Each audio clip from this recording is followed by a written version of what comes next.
Shop Macy's VIP sale, going on now. Use your coupon or Macy's card and take an extra 30% off the latest fall trends from designers that rarely go on sale. And save 15% off skincare, makeup, fragrances, and more. Plus, shop fall specials for even more great deals on top brands at Macy's. Savings off regular and already reduced prices. Exclusions apply. Isn't it about time for somebody's favorite radio program? Yeah. 97.3 ESPN presents The Sports Bash with Mike Gill. When I'm driving, I got a guy on the radio who talks to me. I can't see him, but he talks to me. Now, live from inside the Ocean Casino Resort Studio, here's Mike Gill. Here we go. A happy hour Friday starts now on the Sports Bash. 97.3 ESPN, the 97.3 ESPN free mobile app, streaming live video on the X platform at Mike Gill Show. What's up, everybody? We have a jam-packed show, a lot going on, including Phillies' final weekend of the season. We'll tell you what this weekend means and some of the news that could be key in the Phillies making a run for the World Series. And we got news on some key players back at Eagles practice today. Yes, some key players are back at Eagles practice today. Will they play? John McMullen at 3. Adam Kaplan will have the injury report at 4 o'clock. And it's a Sal Pal Friday at 5 o'clock on the Sports Bash. Sal Paolantonio joins me. You guys out there, busy show today. Looking forward to Happy Hour Friday. You know, I got thinking about something last night when the Phillies had the night off, right? The Phillies had the night off last night, so watching Dallas and the Giants. A hideous game to watch, by the way. Flag just got thrown, by the way. You see it? Holy mackerel. Watch yourself if you're driving. There's flag just flying from all over the place. It was that kind of game last night. Kudos to Al Michaels and Kirk Herbstreit, who kind of called the officials on the carpet a little bit there with the amount of flags in that game. That flag early in the game, awful. Game was bad. Dallas, bad news. Looking like a lost season potentially for them. And then they come back and kind of win. Well, they had the lead for most of the night. But some injury issues. DeMarcus Lawrence, Micah Parsons, both of those guys look like they could be out at least until after week 7, both with injuries today. Parsons with a high ankle sprain, and DeMarcus Lawrence, both guys potentially out till after week 7. They have a bye week then, so we'll see if they can kind of hold up. But I was thinking about, after watching that game last night, you know, how wide open the NFC feels. And anytime you feel that your team is inferior, you just watch other games and you feel, holy mackerel, how wide open is really the entire league, but the NFC in general. Is there a team in the NFC right now, after 3 weeks, that you guys out there think is far superior to anybody? Is there that one team that you're like, man, that team is just really good? And as much as I know the Eagles have problems, I don't think they can beat that team. Or do you look at this NFC after 3 weeks? I get it. It's early. We're hitting the quarter pole this weekend, where there's a team that's so outstanding that you think it's them and everybody else. If that team exists, let me know who it is. 609-403-0973. 609-403-0973. Love the Happy Hour Friday. Let's get it rocking. 609-403-0973. 609-403-0973. A Happy Hour Friday. Let me know what you're having for the Eagles game this weekend. What is it? What's going on this weekend? We've got a busy show. McGarry at 2:30. McMullen at 3. We're going down to Tampa, which, by the way, I got to give a shout out to my friends down there in Tampa, Clearwater Beach, St. Petersburg. I looked at a lot of pictures. My Airbnb on Baymont Street is absolutely that street. For those of you who have been to Phillies spring training in Clearwater Beach, the original Frenchies on Baymont Street, down that little side street, right behind Hogan's Hangout, Hulk Hogan's place on the corner. The water is bad. It's pretty bad. Now, I think overall, I looked at a lot of video last night of Mandalay, the main strip there in Clearwater Beach. The water was very high. But down Baymont Street, the side street, which is where the Gulf and the bays kind of connected, the water was really bad. So we're hoping that everything is cleaned up and okay. And, yeah, if you look at some pictures, I did a lot of pictures this afternoon because I know a lot of people down there, and I was thinking, holy mackerel, man. I know a lot of people went down there for the Eagles-Buccaneers game. That was another thing. There's a lot of people down there for the Eagles-Buccaneers game, and I know one of the fan groups, I believe, was staying at Shepherd's on Clearwater Beach, and I saw some pictures of Shepherd's. For those of you who have ever been to Shepherd's or seen Shepherd's, it's right there on the Gulf. The beach area of Shepherd's is not there, pretty much. I mean, it got absolutely smacked by this hurricane. So hoping everybody made it out okay. It appears everything is behind them down there, but it was unfortunate to see some of the pictures of a place that I've been to many, many times and recognizing those areas and saying, wow. But we wanted to start with that as we get ready for the Eagles and Buccaneers. TJ Reeves is the sideline reporter for the Tampa Bay Buccaneers radio network. And he told me this week, I had talked to him about coming on the show, and he said, hey, this hurricane's coming down. There's some contingency plans. So I guess everything for the game is going to be okay.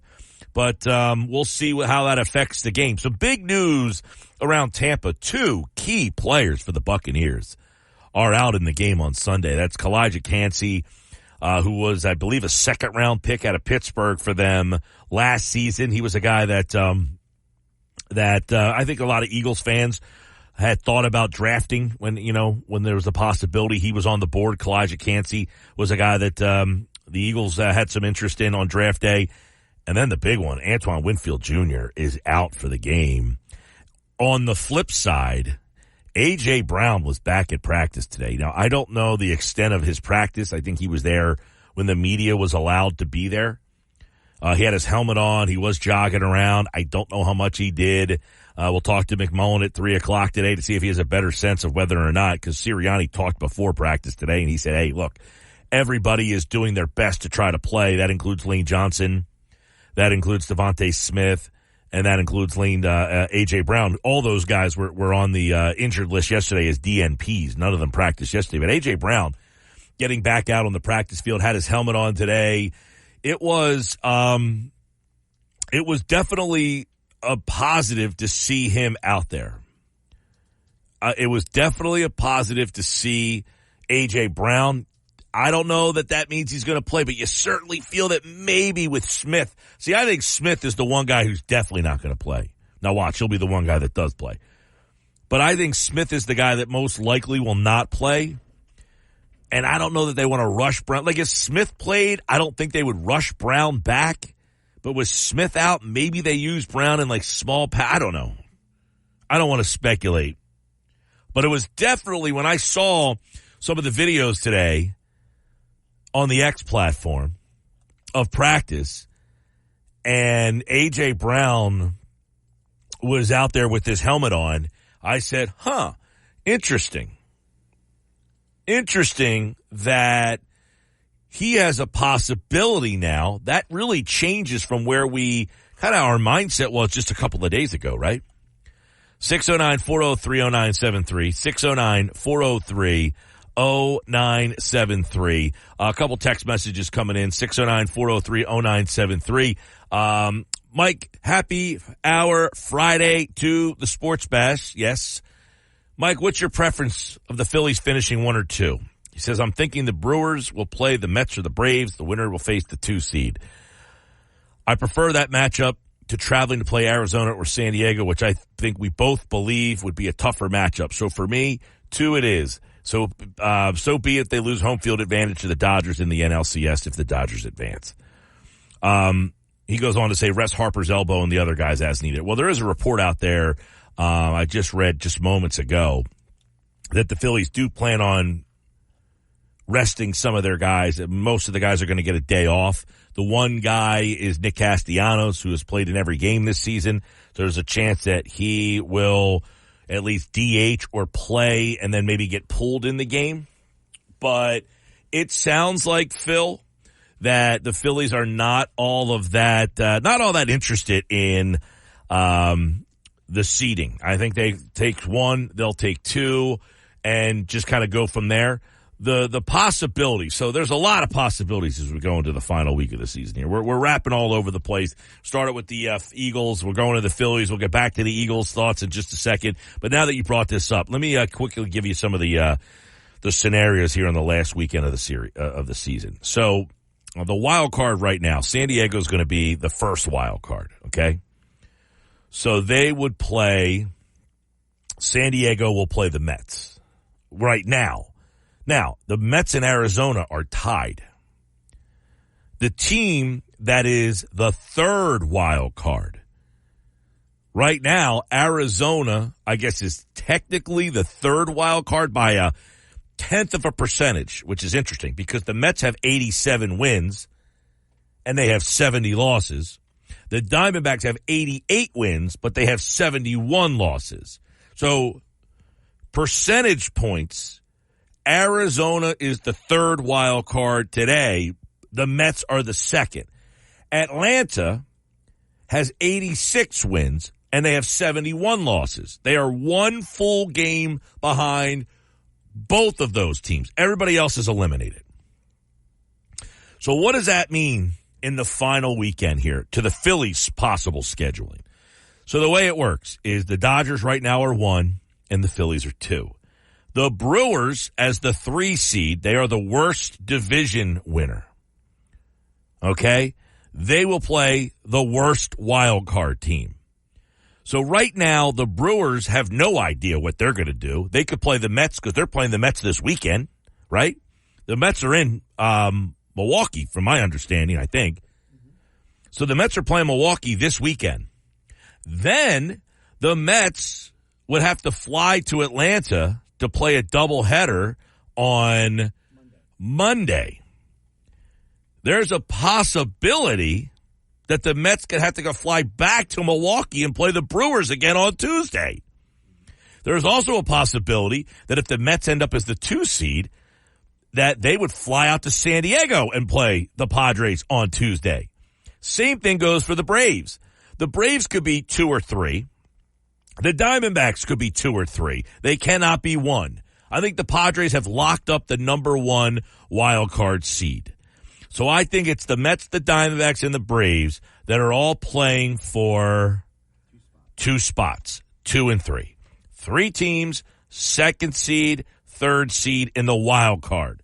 So to go back real quick, this weekend it is Mets and it is Brewers.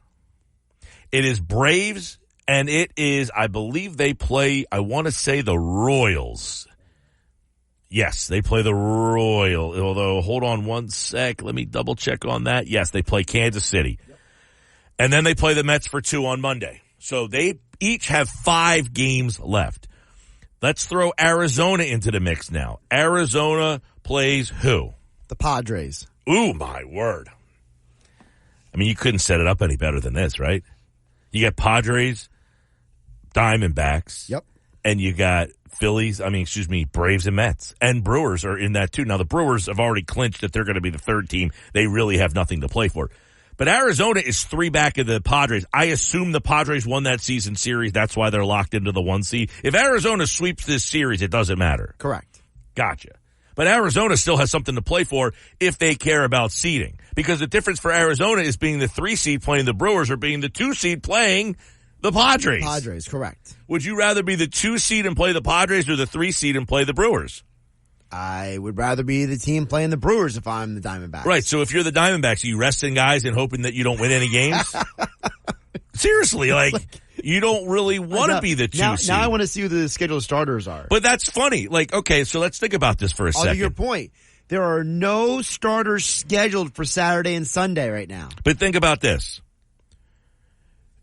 If you are Atlanta and the Mets,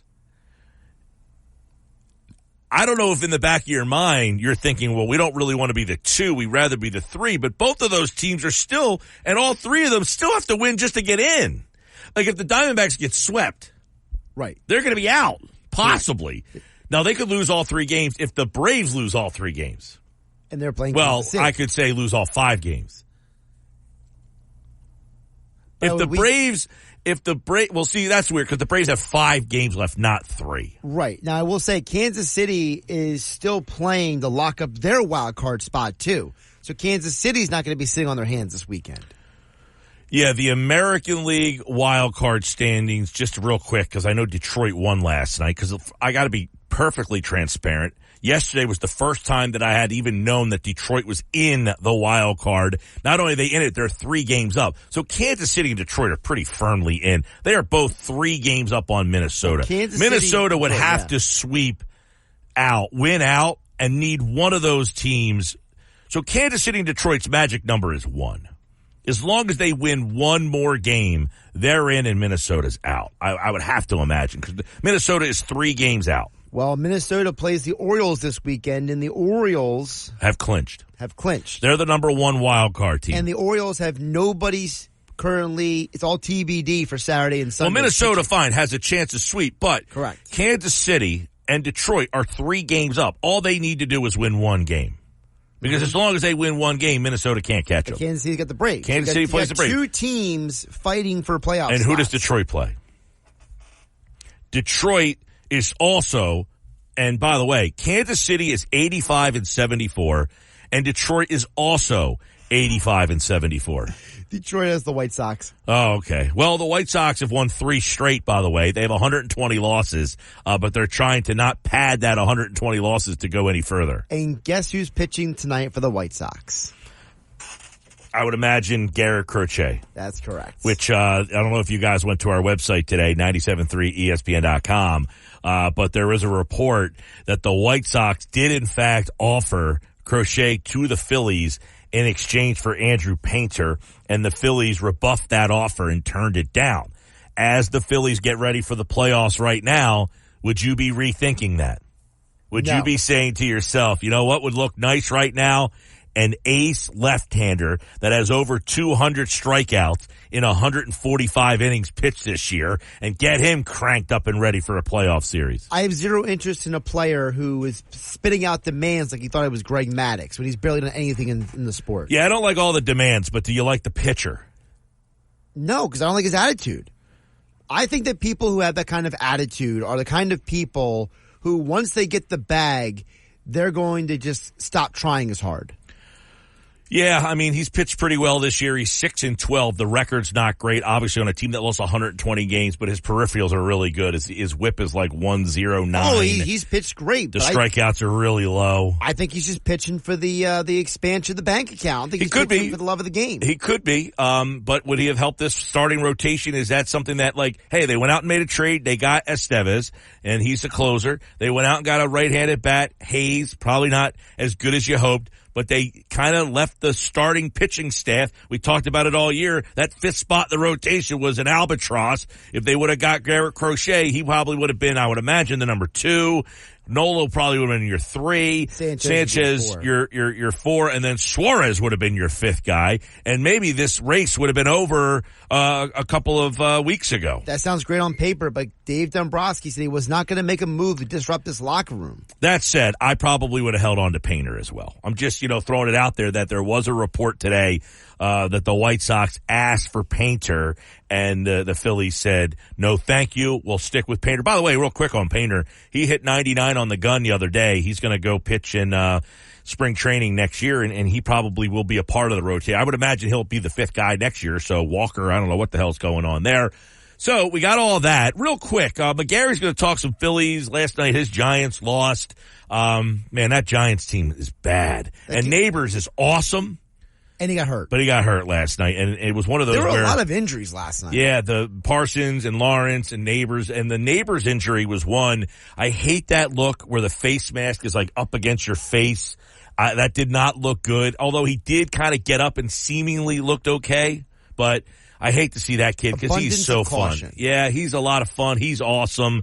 The Giants really should have won that game last night. The Giants defense, I was asking this question yesterday, Mike. I was concerned about the Cowboys offensive line versus the Giants defense. And those guys on the Giants defense, Burns and Lawrence, they came to play. Well, we said at the beginning of the year we thought the Giants defense was much improved. It's their offense that's the problem. And you got Wan'Dale Robinson dropping passes. Brown. I said Dave Brown.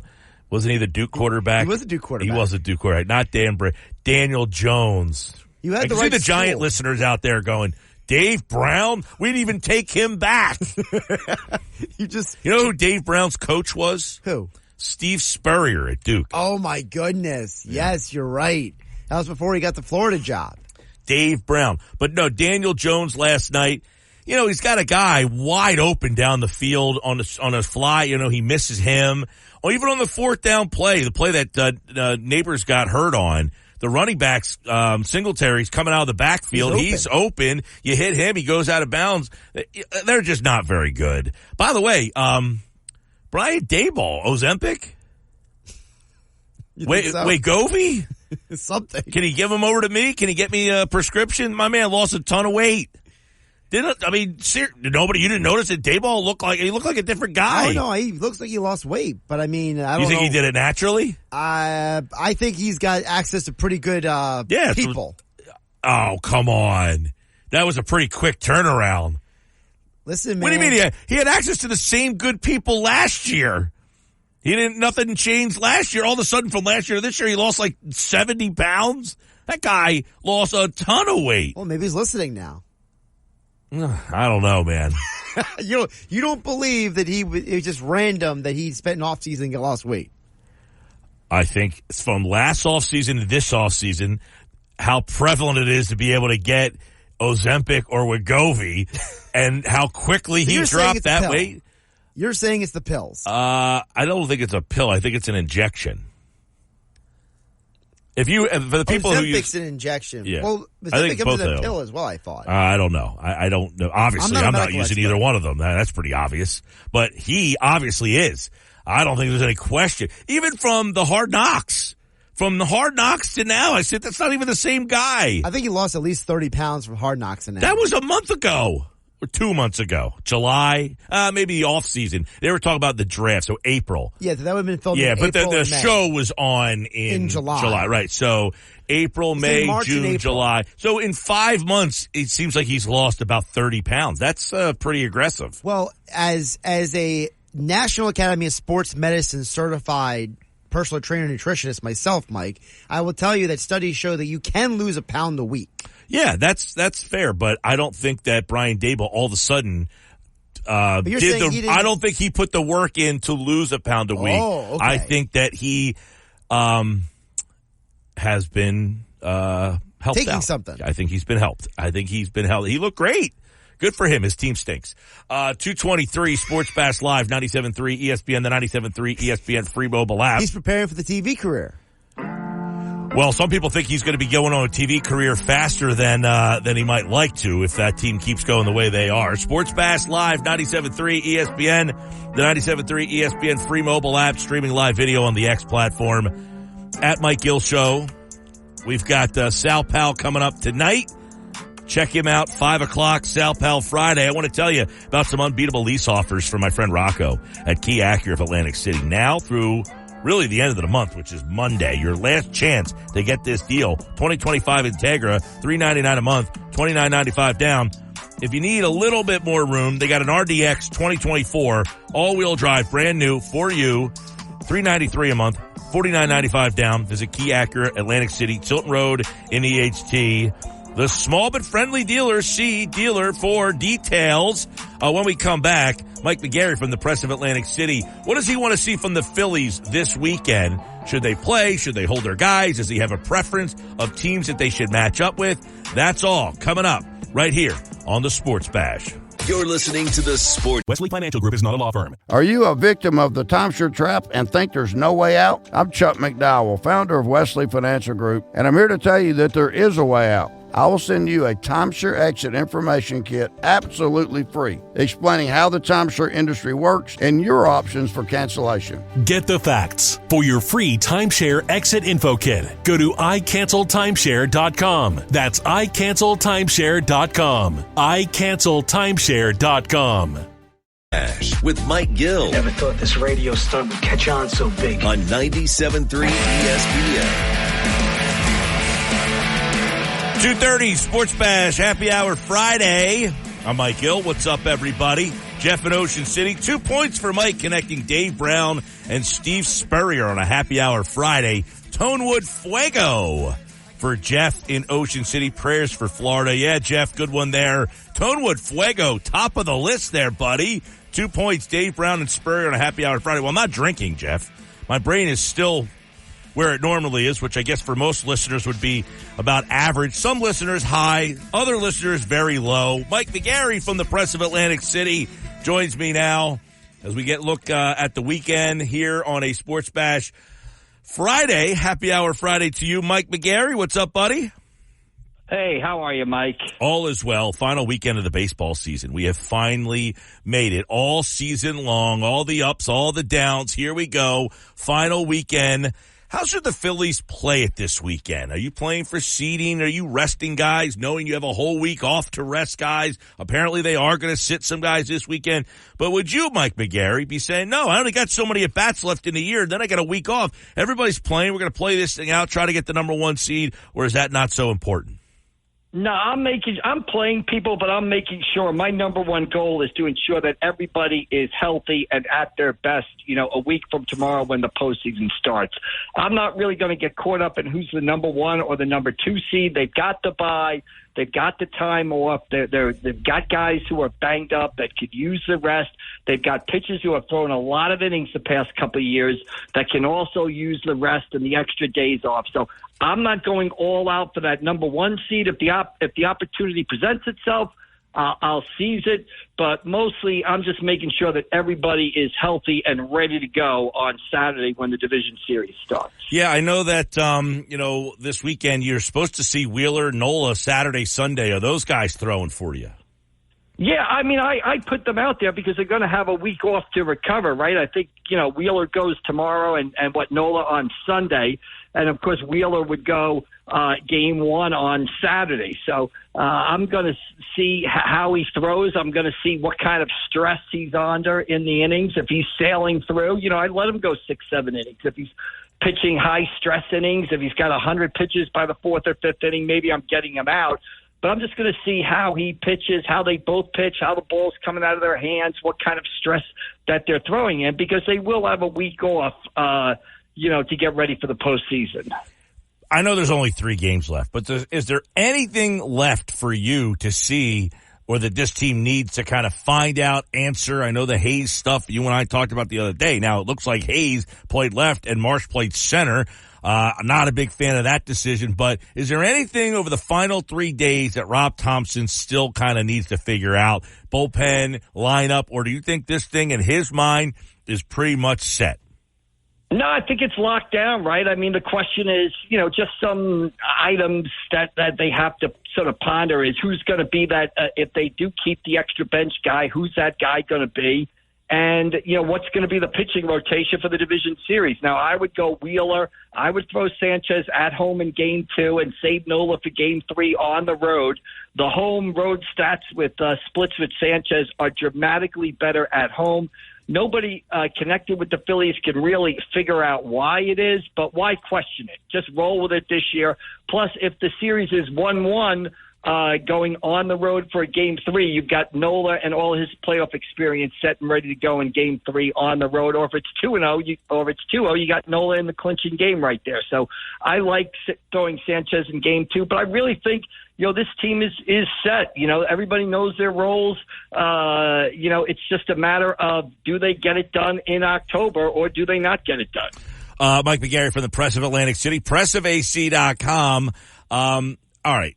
Give us some insight on the rest of the mess in the wild card. The Mets are playing the Brewers for 3. Then they play the Braves for 2. The Braves are playing the Royals for 3 and then play the Mets for 2. The Diamondbacks are playing the Padres for 3, and they're really all playing for 2 spots, the 2 seed and the 3 seed.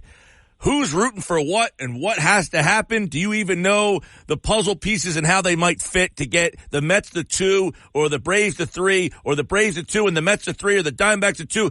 Who the heck knows? But this weekend's going to be nuts. Absolutely. It's going to be crazy. And, there's a chance that the Mets and Braves might only have to play one of those games on Monday. They might have to play none of those games on Monday, depending on what happens.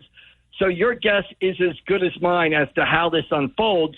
All I know, it's not really fair to the Mets or Braves, but it is a hurricane. You can't do anything about that. But if it does set up for Monday, a doubleheader with playoff implications, that's a great sort of sports day, a baseball day. So it could work out well for baseball, though not really entirely fair to the Mets and Braves. How it plays out this weekend, who knows what's going to happen, or who knows how it's going to unfold.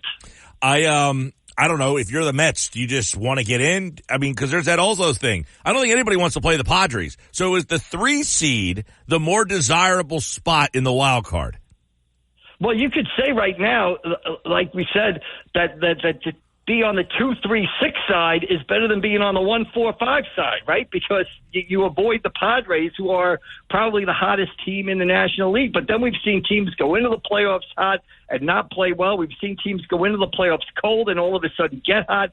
I think, Mike, you just concern yourself with getting in. And then if you're the Mets, the Braves, the Diamondbacks, you just get in, and then you worry about where you fall afterwards, basically. Just like the Phillies with the bye. You get the bye, and then you worry about, what you play or who you're going to play later. But obviously, right now, to me, I'd rather be on that 2-3-6 bracket than 1-4-5. Yeah, right now, by the way, the Padres have lost 2 straight. They're playing the Dodgers, and, of course, the Padres won 9 out of 10. They've lost 2 in a row, so they're the locked in right now as the 1. Right now, the Mets are the 2, and Arizona is the 3. The Braves are 1 back of the Mets and Arizona, who are kind of in like a virtual tie. This weekend, if you're a baseball fan, going to be crazy. And then keep in mind in the American League, because Atlanta plays the Royals, Kansas City still needs to win 1 more game to lock into a playoff.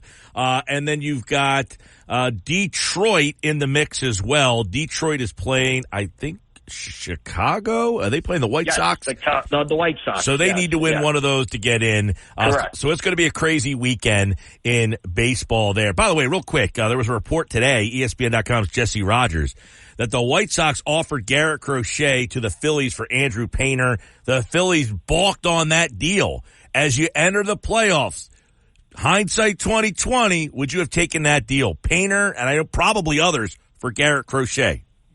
No, I would not have taken it. I would have protected Andrew Painter and see. I think he could be a big piece of this franchise going forward. Because I know you're generally trade the prospect. You're generally trade the prospect guy. I'm not a Garrett Crochet guy. I don't like him. I don't like a lot of what he had to say about the time of the trade deadline, whether he would pitch in October or not in October, what kind of innings he was going to put on his arm, and things like that. So I was not sold. You're right. Normally I'm trade the prospects and let's go forward, the full speed ahead, basically. But I was just not in love with Crochet, and more or less not in love with his attitude of, whether he was going to pitch in October, was he going to start, was he going to do this, was he going to go to the bullpen?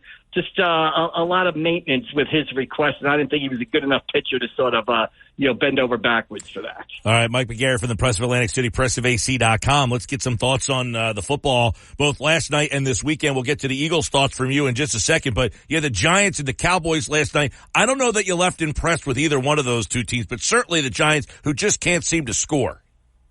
Yeah, I mean, everybody says Daniel Jones played well, but to me, I just sort of shrug my shoulders and say he was mediocre at best, because the job of the quarterback and the offense is to score touchdowns, and 5 field goals isn't going to cut it. So now the Giants have lost a game where they kicked nothing but field goals, so they lost that game. Then they lost a game where they scored nothing but touchdowns and lost to a team that kicked nothing but field goals, and the Commanders. I don't know where they go next. What, safeties? Next week it's safeties? Who gets the most safeties wins? I thought Daniel Jones played better, but I don't think he was great last night at all. The job of the quarterback is to put the ball in the end zone, especially in the red zone, and the Giants didn't do it. I think the Giants' defense is pretty good. I think their defense has been pretty good all season, and I just thought last night was a key game in the fact that the team that got to 2-2 was going to really feel better about themselves and set themselves up for maybe a run at the playoffs, and it was the Cowboys that did it. I think the Cowboys got the Steelers next week and then the Lions, and then a bye, and then their schedule lightens up considerably. So if they get to that bye 3-3, that sets them up for the second half of the year. I thought the Giants, when you look back at it now, the loss to Minnesota on opening day doesn't look so bad now when you consider how Minnesota has played. They could have beat the Commanders. They could have beat the Cowboys. But, Mike, that's what bad football teams are coulda, woulda, shoulda teams. All right, the Giants should have beat the Commanders. They should have beat the Cowboys. That game they lost last night, that's the type of game bad football teams lose. Yeah, no doubt about it. And watching them, and yeah, you're right. I mean, there was plays to be made by Daniel Jones. I mean, there was a lot of openings that he just did not get. By the way, did Dable Ozempic Wegovy? He lost a ton of weight, that dude.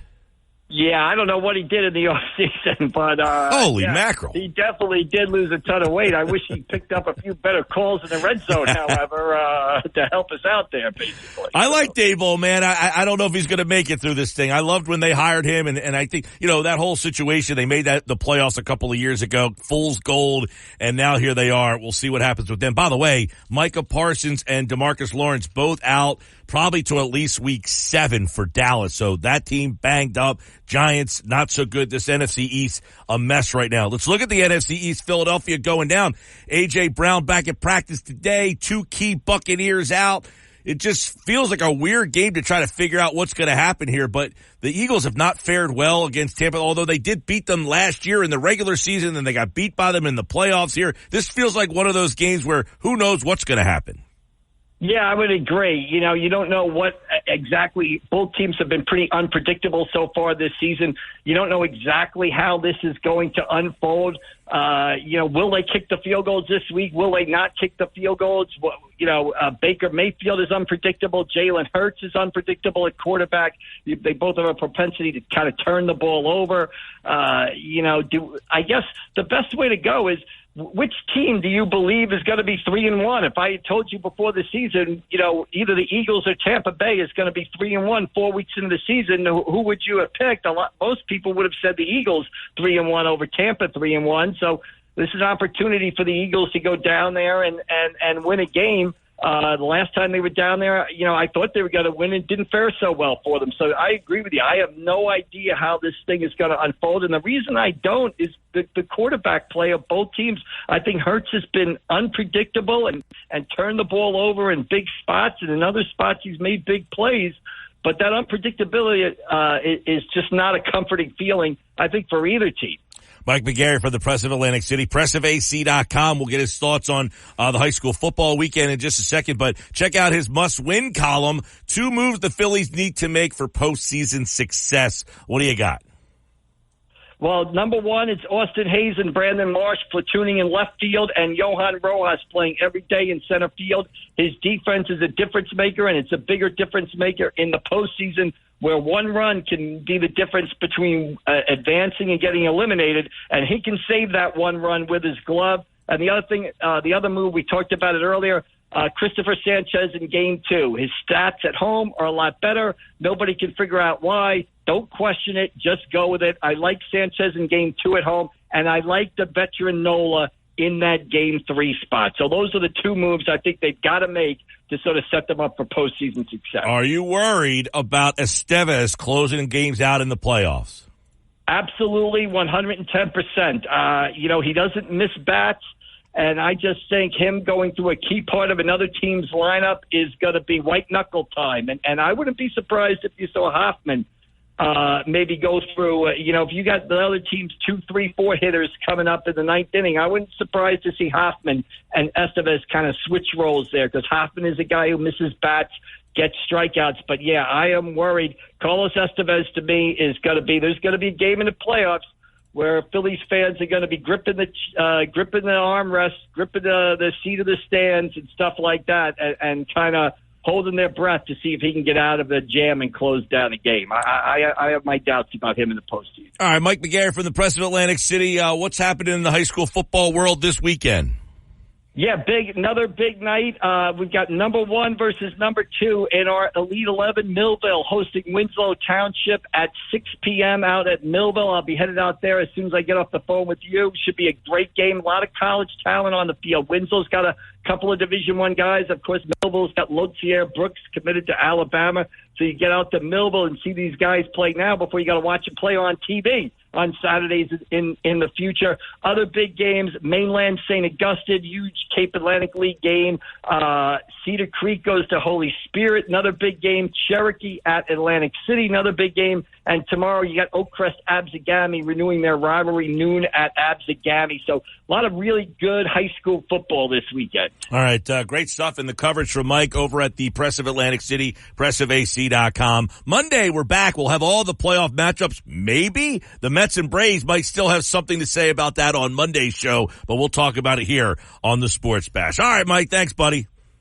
All right, we'll see you down the road. Thank you. All right, Mike McGarry from the Press of Atlantic City, pressofac.com here on the Sports Bash. I'm Mike Gill. We got so much more coming up, including John McMullen, the latest from Eagles practice, and the fact that, yes, indeed, A.J. Brown was on the field, but does that mean he will play in the game on Sunday? We'll get that coming up for you in just about 14 minutes from now. Also, TJ Reeves, the radio sideline reporter for the Buccaneers Radio Network, will give us today's outside view from Tampa Bay. Adam Kaplan has football at 4. And Sal Paolantonio tonight has Sal Pal Friday here on the Sports Bash on 97.3 ESPN, the 97.3 ESPN free mobile app, and streaming live video on the X platform and YouTube at Mike Gill Show.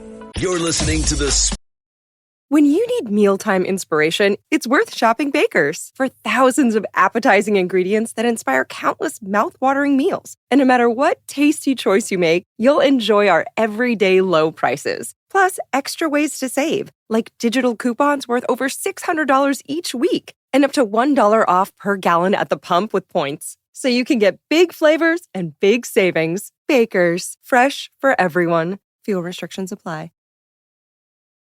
With Mike Gill. And it just keeps getting better. On 97.3 ESPN and the 97.3 ESPN free mobile app. 2:52 Sports Bash. John McMullen, 3 o'clock today. He'll tell us a little bit more about Eagles practice. Who was there? Who sat it out? Who might be there on Sunday down in Tampa? Lane Johnson, is he going to travel? Nick Sirianni said, yeah, we're still waiting to see where he's going to be. I know there's a different way of asking me. That's a different way of asking me if he's going to play. Good try there by Zach Berman. And Sirianni was then followed up by saying it was asked that way because if he can be clear while he's down there. And Sirianni said, sure, we'll see. These guys are doing everything in their ability to get back. Obviously, different situation with the guys in the protocol. Don't want to comment on that. Yeah, we'll see. Today will tell a lot. Well, Lane was on the field today. I don't know if he practiced, but he was out there. He was out there yesterday as well, but he did not practice yesterday. The guy who's big is A.J. Brown. Because now I don't want to say the guy who's big is A.J. Brown because Lane Johnson, when he doesn't play, they're terrible over the years. They've been really bad when he doesn't play. But if A.J. Brown can play, does that change your entire mindset of what this team could be on Sunday, even if Devontae Smith isn't there? Like, if Smith plays and Brown doesn't, or Brown plays and Smith doesn't, which guy being out makes you feel better? Not feel better, but you know what I mean. To me, neither matters because as far as I'm concerned, Mikey, you have two guys who might not be 100% no matter what, and it's another reason why you need to run the ball. Yeah, but if you have one of those guys, like last week you had Smith, you didn't have Brown. Now in the playoff game you had Smith, you didn't have Brown. Right. Do you feel better if you have Brown but not Smith? I mean, I think if all things are equal, you feel better about Brown than Smith just because you've seen Smith without Brown more often than you've seen Brown without Smith. Yeah, I don't know that there's ever been I don't know that Smith has ever missed a game without Brown. That's correct. Where Brown has been here. No, Smith has played all the games. So, yeah, you don't know what the configuration looks like with Smith out. Shaner in EHT chimes in on the text board 609-403-0973. Shaner says, happy hour Friday. He's going with the Yingling to keep it real and hoping we add more position players rather than pitchers on the playoff roster. Yeah, I think they will. I think you're going to see a configuration of 14 position players and 12 pitchers for a total of 26. So I think they'll go 12 pitchers, 14 position players. We'll try to figure out who those guys will all be coming up on the Sports Bash Live on 97.3 ESPN, the 97.3 ESPN free mobile app, and streaming live video on the X platform at Mike Gill Show, YouTube channel at Mike Gill Show. I think McMullen might have the answers to some key questions. We'll play Buy or Sell Friday with Johnny Mack.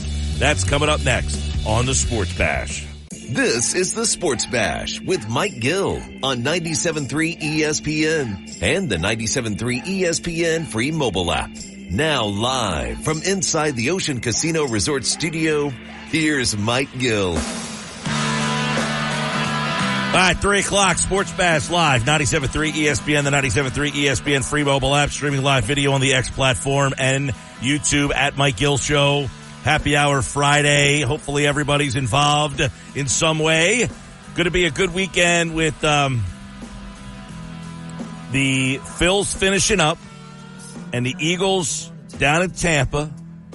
See what happens. Could we get some good news here? John McMullen, Birds 365, Sports Illustrated from Eagles practice finishing up. And we got some interesting news developments over there. We'll dive into them now with Johnny Mack here on the Sports Bash Live on 97.3 ESPN. John, what's going on, buddy? Hey, Mike. Some good news. A little bit. A.J. Brown, Lane Johnson at practice today. So, yeah, we'll see how it shakes out. I think Lane might be more likely to play, but we'll see. Could be a little competitive advantage trying to jockey. AJ did not talk after practice, which is sort of a little bit of a sign that maybe he's not as close. I was talking to Jahan Dotson.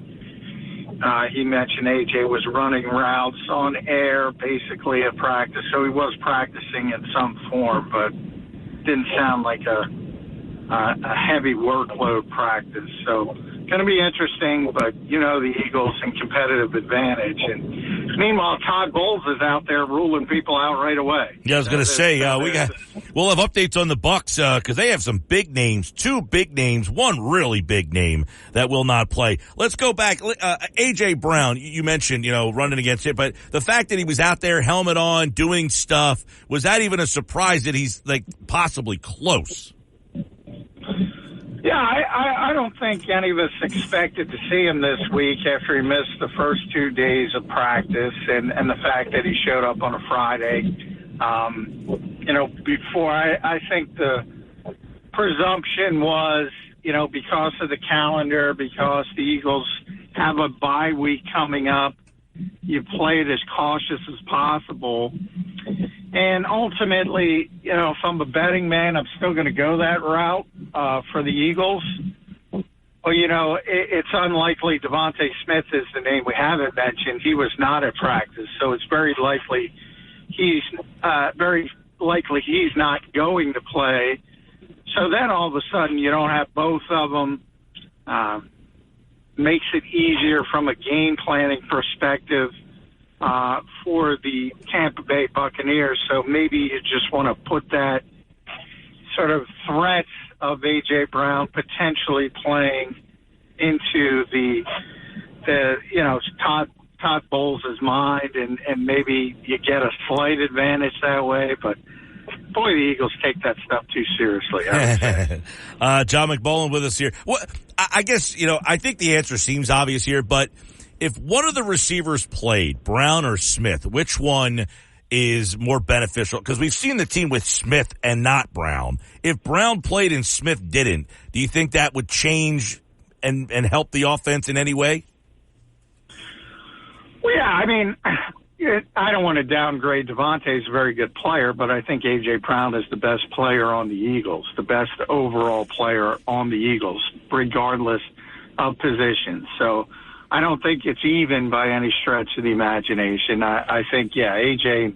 makes a difference for this offense, and he has. It's whether you want to go back to 2021 before he got here, or you want to go back to last season when he got injured, his team's not the same when he's not on the field. It really upticks greatly when he's on the field. Just the clunkiness of the offense when he's not there, it's not the same. And he's been the guy. He's the key. He's the linchpin.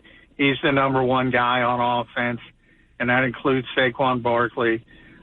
He is the most important player to the Eagles offense after the quarterback, which is, the quarterback is the most important player, good, bad, or indifferent, on every single team because of the importance of the position. But other than that, AJ's the guy, to the point where it's getting a little bit disappointing that they can't persevere a little bit better when he's not on the field. John, in his place, if Brown, Smith are out, one guy would be Paris Campbell. I don't know if you have a guess on who the other guy might be, but an interesting story today about Campbell, who was not interested in being on the practice squad. And we talk a lot about Sirianni and his role and what he does and if he's respected by the players, but it sounds like he convinced Paris Campbell kind of to stay around here. He's had a long relationship with Paris Campbell dating back to Indianapolis. Paris was not interested coming back to the practice squad. Got a phone call from Nick Sirianni, who kind of explained that the situation, and felt the Eagles would need him at some point, made him feel comfortable enough to come back. And they have needed him. This will be the third straight game he gets elevated from the practice squad. And the secondary one, is probably going to be John Ross, who has just got back. Wow, think about that.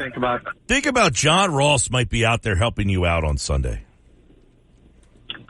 Yeah, you can make an argument. I mean, if you're going with the assumption that the four receivers are going to be Jahan Dotson, Paris Campbell, Johnny Wilson, John Ross, I think of that four, Dotson's going to play the most, obviously. Then it would be Paris Campbell. Then it would probably be John Ross, I would think, over Johnny Wilson.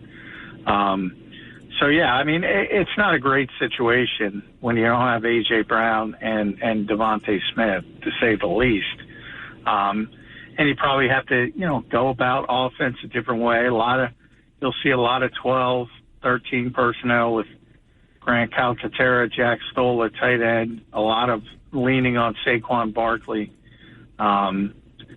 It's difficult to replace players like A.J. Brown, Devontae Smith. Now, Nick Sirianni was asked today if Lane Johnson was going to make the trip, and I guess that means if he makes the trip, he at least has a chance to kind of play. Brown, Johnson, those guys, do we think that he did not say that, but do you think they'll travel, that they're that close? Well, I think Lane is, he had his helmet on for practice, so we'll see what the injury report says. I think they're going to take it up to game time with him, and, by the indication that he's in practice, that would mean he's in stage 4 of the concussion protocol, and there's only one step past that, and that's being cleared by an independent neurologist. So, I would think, considering it's only Friday, that Lane, I would think, is more likely than not to play in the game on Sunday. All right, that's some possible good news for Philadelphia. Obviously, when Lane Johnson does not play, they are not very good. I don't know, are they better equipped this year than ever before? Do you think Fred Johnson is the best option that they've had there in years past whenever Lane goes out? Yeah, I'm not going to go that far. It's one of those things where at times Jack Driscoll's played well. You saw Fred Johnson kind of persevere. Generally, when you have guys like that, in the short term, it might be okay, but the longer they have to play, the longer it gets exposed that they're not Lane Johnson, to say, there's not many Lane Johnsons in the world. I would not be comfortable if Lane Johnson was not playing. It could be worse. I think you saw, the Saints losing their starting center last week. They just could not, they couldn't deal with it. And the Eagles lost their entire right side and did a much better job of persevering. But, yeah. doesn't mean you want to do that consistently. All right, John, let's look at some of the matchups. And you hinted at injuries for Tampa Bay. Kalijah Kancey, Antoine Winfield is probably the big one there. Kancey, a defensive tackle that I think the Eagles had some interest in on draft day last year, but Winfield really being out. I mean, that kind of evens the score a little bit if Brown and Smith are out. Yeah, he's probably their best defensive player, and he's one of the best safeties in football. So that's a significant injury. Their pass rush, they've been struggling with their pass rush all year, and Kancey's sort of the interior guy. So those are two pretty significant injuries. Their injury report was 17 deep. So any Eagles fans complaining about injuries, they're a hell of a lot healthier than the Buccaneers coming into this week. Now, the problem is the Eagles' three major injuries or three injuries that there's questions over guys playing are all to really good players. And AJ's an All-Pro, Lane's an All-Pro, Devontae's a Pro Bowl level wide receiver. So there are three significant players. But, yeah, as you already mentioned, Todd Bowles has already ruled out Tampa Bay's best defensive player, the best interior pass rusher. So they're dealing with some stuff themselves. You mentioned pass rush. I'll play along. Rich Cimini today says, quote, let's put it this way. A little birdie told me that Reddick would not be opposed to going back to Philadelphia. I think Reddick is so frustrated with the Jets situation that he wouldn't mind going back to Philadelphia. Again, heard it from a little birdie. Take it for what it's worth. Is that just play along or any opportunity, any thought at all that the Eagles are that panicking that they might say, you know what, we might make that call if he wants to come back? Well, if he wants to come back under his original contract. So, I mean, that's the bugaboo. And obviously if he's saying, and I have no reason to believe he's just making this up out of thin air, right? So we'll play along. If he says Reddick would not mind going back to Philly, he knows that Philly doesn't want to give him that deal. So, hey, if I'm going to play under this deal, I'm going to go back to where I'd rather be. Yeah, I mean, I guess you could frame it that way, but then you have to come up with some kind of trade scenario. They're not just going to hand him back and say, maybe take back the third-round conditional pick in 2026.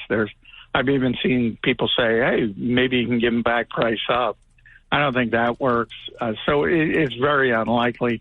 I'm sure, look, I don't know what's going on with Hassan, but the fact that he's taken it this long is rare because he's been fined so much money. He's losing significant money every game he misses. He's showing the courage of his convictions and not happy with the fact that this league has, for some reason, singled him out as the one productive pass rusher they don't want to pay. So I get his angst. I get all of that. I just don't see the fit. I don't see how you would make it happen. Now, does that mean he didn't say, sure, he'd like to be back in Philly if he's going to play for $15 million or something like that, or the prorated version of that? Because remember, he's already lost the money for 3 games. So it's even less than that. Mm-hmm. Maybe, but it's just, it's a tough situation to figure out from the standpoint.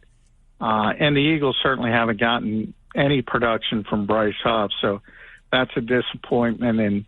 And both sides have gotten essentially no production out of either player. The problem is for the Eagles, one is actually playing, the other one isn't playing. Yeah, now Cimini actually insinuated on the podcast, I don't know if you heard any of this, that the Eagles have been misusing Huff, and that the Jets shouldn't have let him leave. This is what Rich Cimini said on the flight deck. Crazy. Yeah, it's crazy. It's crazy the way the Jets people see Bryce Huff versus the way Eagles fans see Bryce Huff, because he was a really good player there. Really good pass rusher, again, in a limited fashion, in a part-time role, but generally you don't see that fall off. If somebody's a good pass rusher at the NFL level, they tend to be a good pass rusher. It doesn't look like a fit. I'd mentioned this on my show before I even heard what Rich said. I'm starting to think that this guy's just not a fit for this scheme. And that, to me, is a Howie Roseman mistake because, look, they were playing this scheme before Vic Fangio got here. They've been playing the scheme for, this will be the fourth year. And this guy does not seem like a read and react player. That's sort of what the Eagles scheme is versus the attacking scheme that the Jets utilized. And if you think about Jim Schwartz here, I think Bryce Huff would fit into a Jim Schwartz-like scheme, how he played with the Eagles. But now they're playing this gap and a half, more read and react type defense, and he doesn't seem like a fit for it. So, that to me is turning out to be a Howie mistake. Yeah, it's a very interesting story. Yeah, Cimini basically says that the Eagles miss. Here's what he said, so the listeners can hear what Rich Cimini said. He covers the Jets, by the way. Here it is.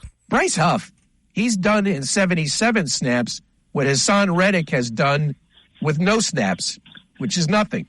And so I don't think that's an indictment on Huff. I mean, we know he's a good player. And so I do believe the Jets still made a mistake by letting him go. It's just that he's not a good fit in that Eagles system. And clearly Vic Fangio, their defensive coordinator, has not embraced Huff. And so that's on the Eagles. They screwed up that signing.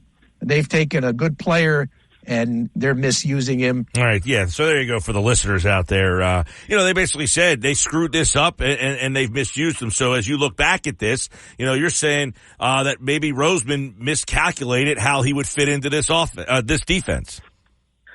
Yeah, I think he did. From the standpoint of what you see and the constant sort of talk about him, setting the edge and him dropping in the coverage and as a flat defender.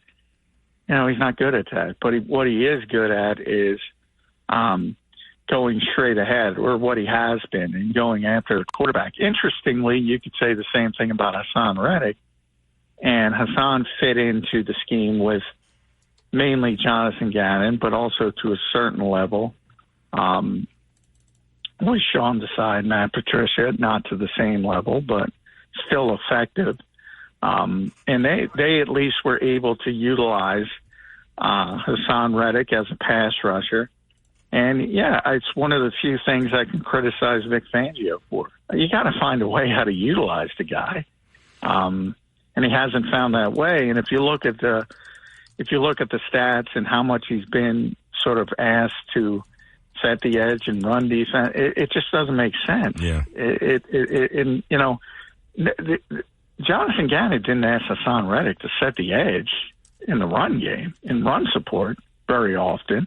Not saying it never happened, but pass rusher's pass rush. Well, I'll tell you what, you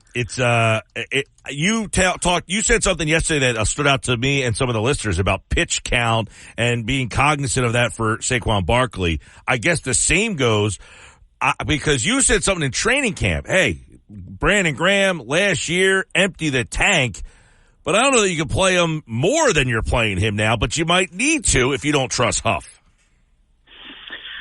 Yeah, well, I do think people get caught up in the week, and it was clear they had a different game plan with New Orleans because of the success of their run game coming in. They were averaging almost 190 yards a game, and Vic rolled out the six-man front and was doing everything to stop that, and he did it successfully. So that meant less snaps for Bryce Huff. Now, I don't think that means it's going. I think a lot of people look at it and say, well, he played 27 snaps and then he was down to 18 snaps and it's going to keep going down, or it's going to be the same. It's going to be a different game plan against Tampa Bay. Tampa Bay doesn't have a great running back and don't have a great running game. You don't need to play six-man fronts to try to stop it. So I think you'll see the spike back up and a little bit more playing time for him. But unless you get him in those situations to let him go after the passer on third and long, I don't think he's going to be very effective. And, right now, I don't think the defensive coordinator trusts him to be effective in those roles. So it's sort of a catch-22. He's got to get the opportunity or he's not going to be effective. So what happens? Howie knocks on his door and Fangio points at the door and says, "Get out"? Well, I wouldn't state it like that, but Vic's going to do what he wants to do. He's one of the few that can do that, who has sort of the gravitas and the reputation to do that. But at some point, Howie might have to knock on the door and have that discussion and say, look, we need Bryce Huff to play, because it's part of it. It's, a lot of people say the NFL is a meritocracy. It is to a certain degree, but it isn't to a certain degree. If you pay somebody that amount of money, you need to play them, and they need to produce, and you have to find a way to help them produce. And if he's a one-trick pony, that's fine, but you gotta utilize that one trick. And right now, they're not even utilizing that one trick. All right, buy or sell Friday for John. Real quick, here we go. This will keep coming up until it snaps. Jalen Hurts, 7 straight games with an interception, with another interception. Now, last week he broke Wentz's streak. The next one is Rodney Peete. Rodney Peete threw 8 straight games with an interception. Does he finally end that streak against the Bucs on Sunday? Well, history says no. I mean, Jalen has had less success against Todd Bowles-led defenses than any other team that he's faced over his career. So this doesn't seem like the week that, not having Antoine Winfield certainly helps the Eagles. But, Todd has had his number, at least as much as any defensive coordinator has had Jalen Hurts' number. So if that's going to end, it's probably not going to be against the guy that has had his number. It might be, I don't expect 3 interceptions, but you would have to lean towards at least 1. All right, here's one for you. Saquon Barkley needs 49 yards. He'll join LaShawn McCoy and Wilbert Montgomery as the only Eagle running backs with over 400 yards rushing in their first 4 games. So, does he get the 50 yards on Sunday? Oh, yeah, this is a Saquon Barkley game. Now, there's 2 sides to that. He's going to get a lot of touches, a lot of utilization. I don't expect him to see Devontae's not going to play. I don't expect to see AJ, but we'll see. He's still holding on hope. And if that's the case, if both of them don't play, it's going to be all Saquon all the time. So he'll easily get over 50. On the other hand, Todd has that. Todd Bowles is certainly game planning with that as a potential possibility. And he's going to game plan to stop Saquon Barkley. So it might be sort of like an Alvin Kamara game last week, where Alvin, I don't know what he had, 80-something yards, but it took him a whole lot of carries to get there. The Buccaneers are going to be very, very focused on Saquon Barkley. All right. But he's going to give the ball so much. Yeah, he'll get 50 easy. All right. Well, that will get him over 400 yards in his first 4 games. Only 2 Eagles running backs have ever done it, Wilbert and LaShawn McCoy. Smith doesn't look like he'll play. He has 7 catches in each of his first 3 games. No Eagle player has 7 receptions in their first 4 games of the season. Doesn't look like he'll play. So with Smith out, who leads the team in receptions on Sunday? Dallas Goedert. No other option. I can't imagine it being Jahan Dotson. I can't imagine it being Paris Campbell. I can't imagine it being Johnny Wilson, John Ross. It's got to be. I would say, in fact, if I were a betting man, I'd go Dallas 1, Grant Calcaterra 2. And then maybe Jahan Dotson. All right. There's a play for you. Take the over on the Grant Calcaterra receptions on your favorite sports betting app. All right. Buy or sell. Buccaneers use zone coverage 74% of dropbacks. 4th highest in the NFL. 37 blitz percentage this season. 4th highest in the NFL. Buy or sell. It's a good thing for the Eagles offense this week. The good thing, the blitz, or I don't think that the blitz is a good thing. I've been very surprised. That's probably the biggest surprise over the first 3 weeks is how much opposing defenses have not tested the blitz. And I know everyone will point to Jalen's somewhat positive statistics in a very limited sample size against the blitz. Todd's going to blitz. I mean, he's had success with it before. He's got a specific plan. It generally tries to force Jalen to flush left rather than right. Mm-hmm. He's been very successful with it. And until the Eagles prove they can deal with that, I think they're going to see that. All right, John, obviously you got the injury situations. We don't know who's going to play, but is this a feel-good spot? Philly on the road for the second straight week. Tampa looked awful last week at home. Did they get right against the Birds, beat them down there in Tampa for the second straight time? Yeah, I picked the Bucs with the assumption that AJ's not playing, so that would change things for me. But if he's not playing, I just think it's a bad spot. And you know this league, it's a week-to-week league, and Tampa played so poorly last week. I think that hurts. I think that hurts the Eagles in a weird way, because they're going to be overcorrecting to make sure that doesn't happen again at home. I think they're looking inward first before they even think about the opponent to make sure that they're bringing their A game. I just don't like the spot from the Eagles' perspective. But it'll be a close game. I don't think it'll be a high-scoring game. And anytime it's a one-score game, it can go either way. But I got the Bucs winning 20-17.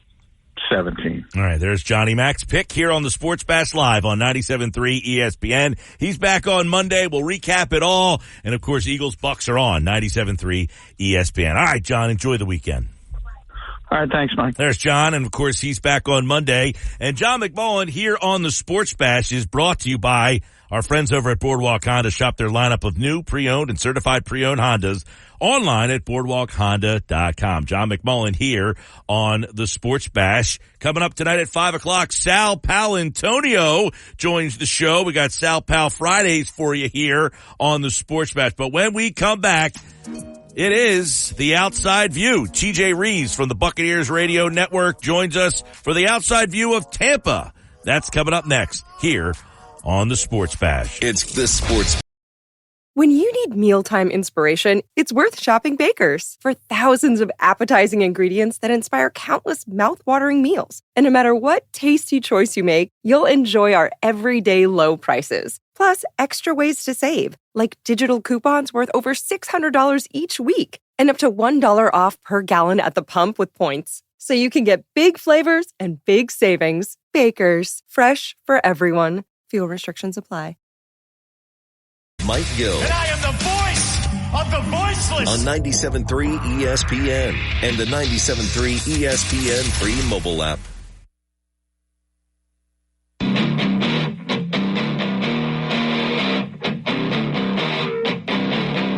All right, 3:34, Sports Bash Live, 97.3 ESPN, the 97.3 ESPN free mobile app, streaming live video on the X platform, YouTube, at Mike Gill Show. Subscribe, get on board. This hour brought to you by Broadleys Heating and Air Conditioning, your trusted source for heating, plumbing, service, installation for generations. 609-390-3907, online, broadleys.net. Football at 4, Kaplan's here today, Sal Pal tonight. Right now, we go to the Outside View down in Tampa. My friend TJ Reeves from the Buccaneers Radio Network joins me now for a look at the Tampa Bay Buccaneers. But first, everybody's safe down there. We know a lot of Philly fans are down there and friends from over the years, man. We saw a lot of pictures in the Tampa, St. Pete, Clearwater area.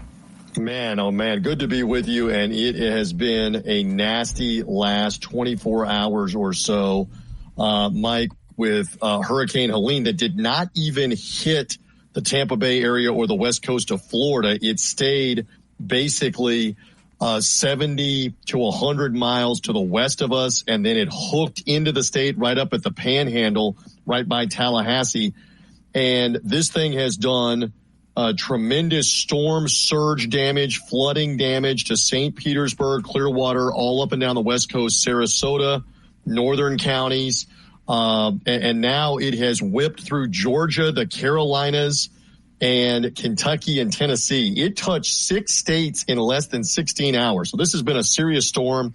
Over 27 deaths and climbing associated with this. We're probably looking at several billion with a B dollars worth of damage. So it has been a hellacious last day and a half. The good news is, as the cleanup continues, everything is still on track for this Buccaneers-Eagles game. Mike, there was a time where we were wondering a couple of days ago, depending on if this thing's coming right at Tampa Bay, might the game be moved to somewhere else or have to be postponed if the Buccaneers couldn't play it? That's a far-fetched thing. That's an unlikely thing. But the likelihood of, okay, does it have to be played somewhere else was definitely being discussed earlier in the week.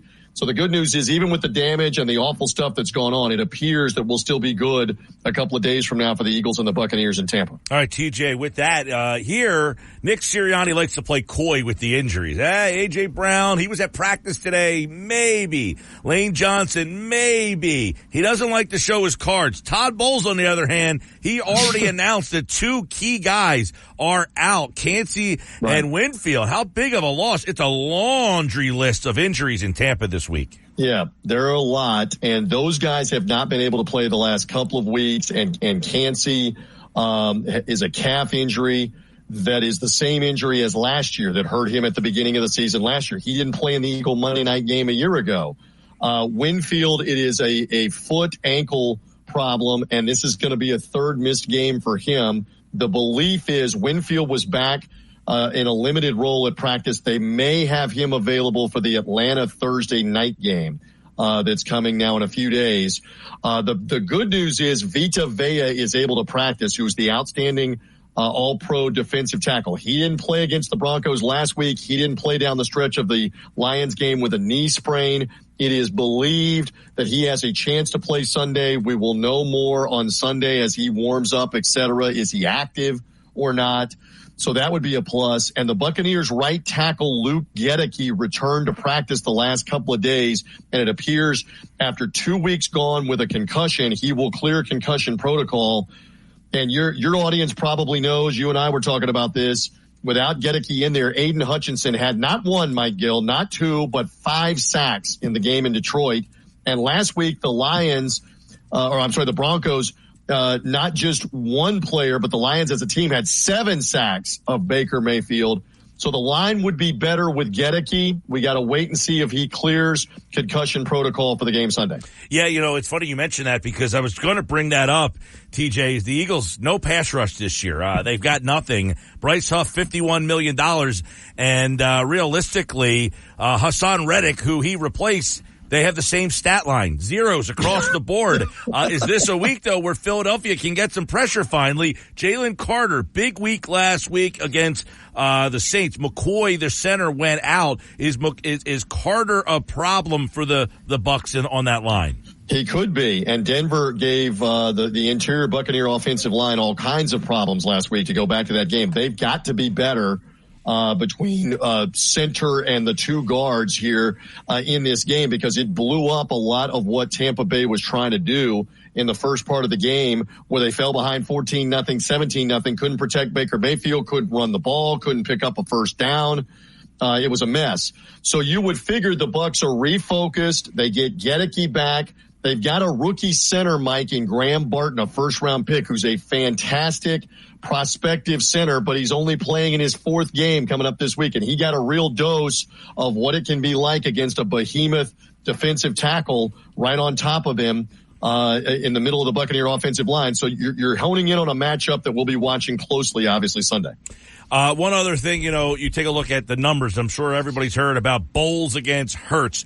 No Brown and no Smith. I mean, if you're the Bucs getting ready for this game, what are they looking for in the Eagles offense then? If neither of those guys are playing, that's big time advantage Buccaneers, because one thing this team has consistently done with Todd Bowles' defense is stop the run over and over and over again. And really in the first 3 games this season, other than Jaden Daniels, the Washington quarterback, with his legs as the quarterback, nobody's run the ball successfully really with the running backs.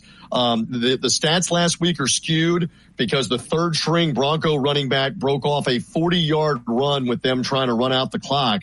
So it made the run numbers look a lot better for Denver than what they had been for the game. I think up until that run, their running backs had carried the ball like 18 times for 58 yards. Not very much. So if you're looking for an area to hone in on, if the Eagles can't throw it down the field and are trying to run it with Barkley or use the read option, the Bucs have got a really good chance of containing that some, because they've really done it going back even to the Super Bowl year. They've been very good against the run. TJ Reeves from the Buccaneers Radio Network. You'll hear him on the sideline coverage on the Tampa Bay Buccaneers Radio Network, getting ready for the Eagles and the Buccaneers. And, of course, they seem like they play all the time here. The one thing, Philadelphia's defense hasn't got a lot of pass rush, but last week they were able to slow down the Saints when you got Godwin, and Sirianni was asked about Godwin and, of course, Evans today. Is this a game where they feel like they can throw the ball on Philadelphia, or is this a game where they're going to have to run the ball? Because, really, Philadelphia has not been very good against the run, and they don't get a lot of pass rush. Yeah, that's not a good combination. And obviously Mike Evans didn't do much last week. He's on the injury report late in the week with a knee injury, but he did practice on Friday. He and Godwin are the 1-2 punch here, and Philadelphia better be ready for the Bucs to be on point and better with throwing the football to those two guys. Godwin, by the way, in the Detroit win 2 weeks ago, caught the first 7 passes of the game. The first 7 completions were all to him. He is a great third down guy, a great red zone guy. Evans, of course, has the long arms, 6'5", long arms, big catch radius to go throw it to him up high, especially around the goal line. So that 1-2 combination has got to be big. And another guy that had 7 catches last week is the tight end, Cade Otton. Look for him to be much more involved in the pass game. The real thing for the Buccaneers is the sense of urgency. What does the sense of urgency look like in this game? Because they didn't show a lot of sense of urgency, Mike, against Denver last week, and suddenly they're behind 14-0, 17-0 in the first half. We don't want this here, but if they're not playing with that urgency, the same thing can happen because of the Eagles coming in here. They are more talented than Denver, and the Bucs better be wary, because Philadelphia will be up 2 touchdowns quickly if the Buccaneers aren't ready to go. TJ, the big question, I guess, for you is you've watched all 3 games. How surprising was a 26-7, whitewashing last week against a Broncos team that has been really struggling in Tampa? What happened in that game? Shocking. It was shocking to stand there and see, again, where's the sense of urgency? Where is put a drive together and go get a touchdown when you're down 7-0 and retie the game? And there were a couple of plays and a couple of moments where, Denver's going for it on 4th and goal, up 7-0. And, Jaleel McLaughlin, who's the backup to the backup running back. He's the second string running back. He gets around the corner and the Bucs have a shot to get him down, and they're going to take the ball over. And instead, the linebacker KJ Britt, one of the guys replacing Devin White down here in Tampa Bay, whiffs and doesn't make the play. I'm not saying it's everything, but if he makes that play, it's Buccaneer ball down 7-0. Now you go put a drive together, maybe retie the game. He scores. It's 14-0. You're demoralized a little bit.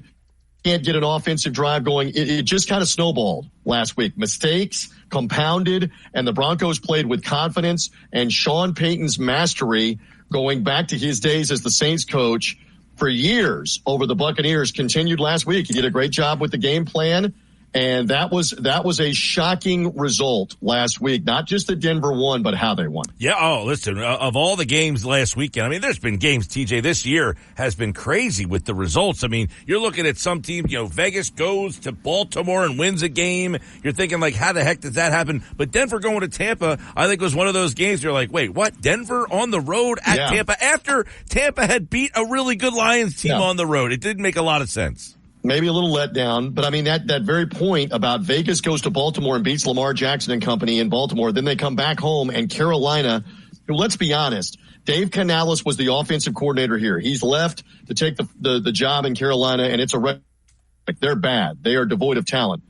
But does Andy Dalton make that much of a difference for them that they wiped out Las Vegas last week? Every bit as impressive as Denver in Tampa was Carolina in Vegas. So go figure in the NFL. You got to be ready from week to week. And again, I think the Buccaneers will be more ready will be more motivated. There will be Eagles fans, probably by the thousands, that will be making some noise.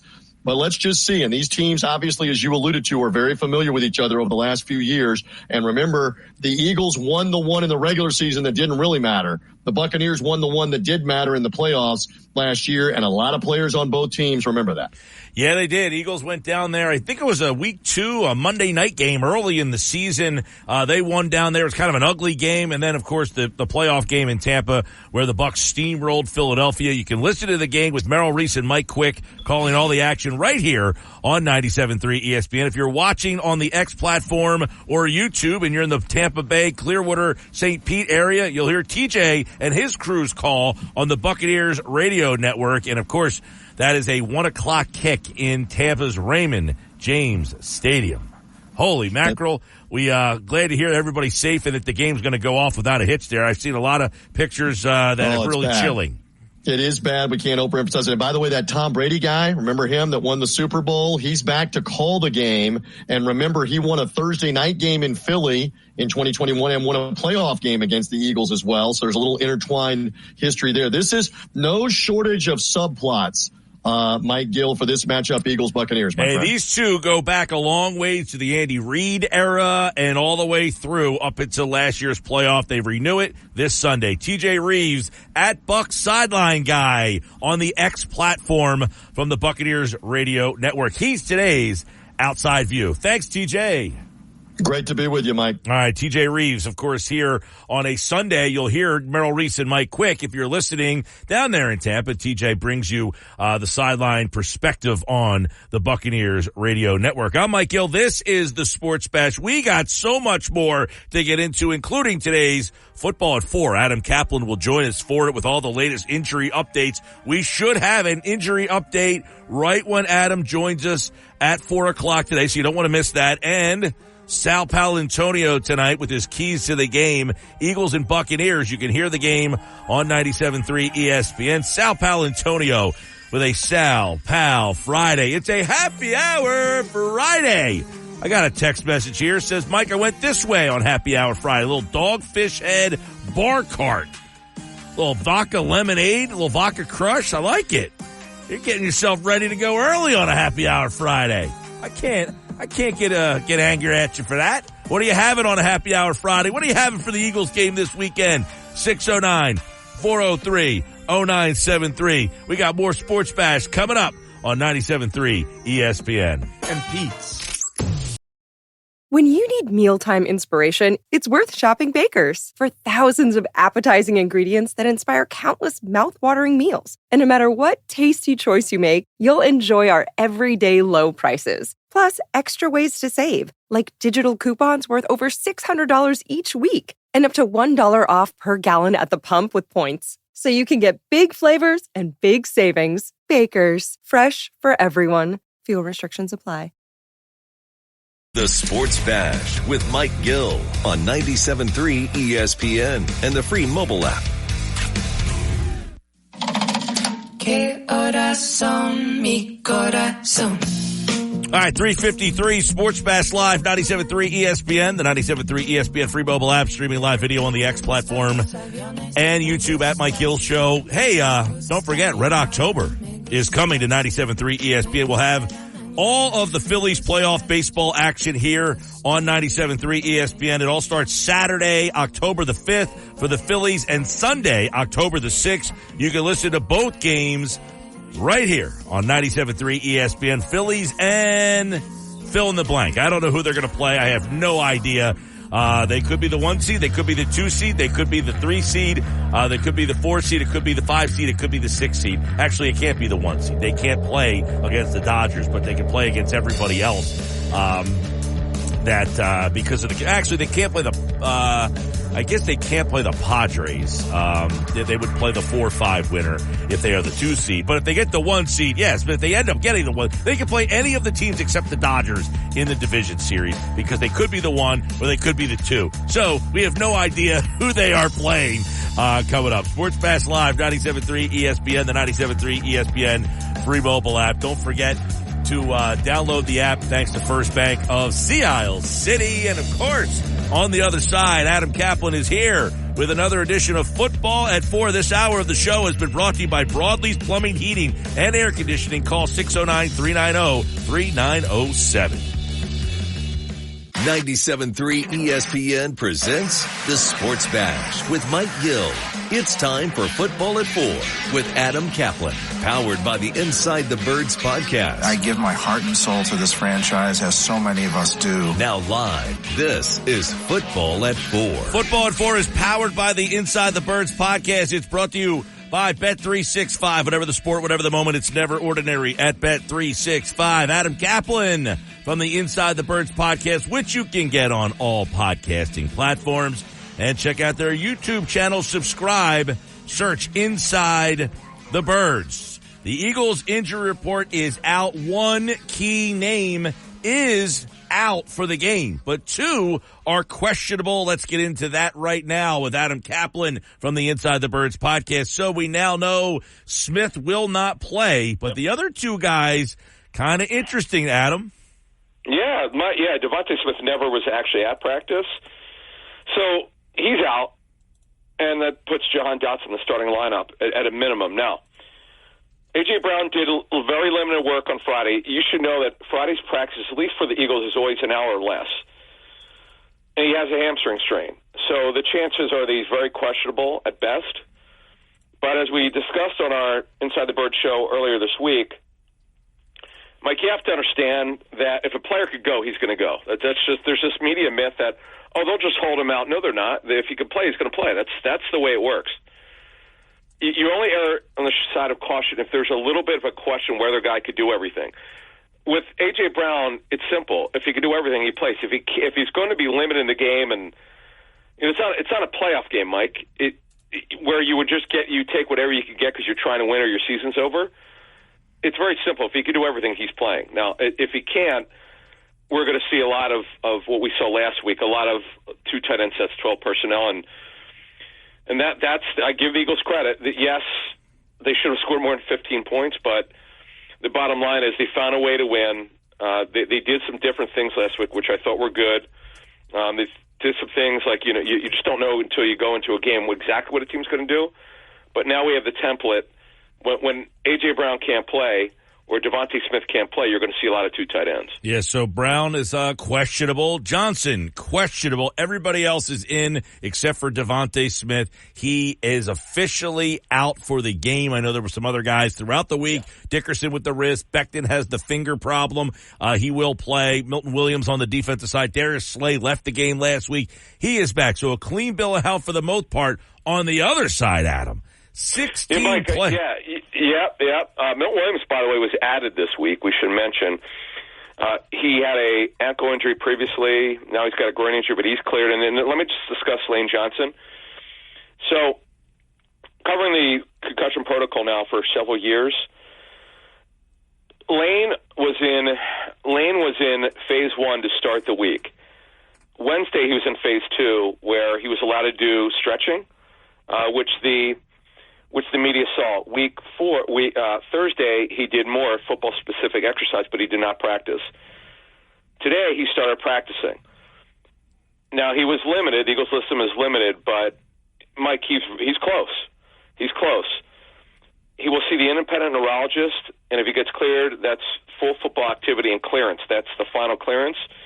Now, I know this for a fact. There are cases when a player flies because he feels right and he has had no symptoms, that they set it up in Tampa where they will have an independent neurologist on Saturday. Now, their walkthrough is usually around 10:30 a.m. They usually fly around 1 o'clock out of Philly Airport. So you could actually see him either downgraded or upgraded on Saturday. I'm just giving you just the scenario of how the Eagles work, studying them over 20 years and how they handle themselves, specifically with concussions.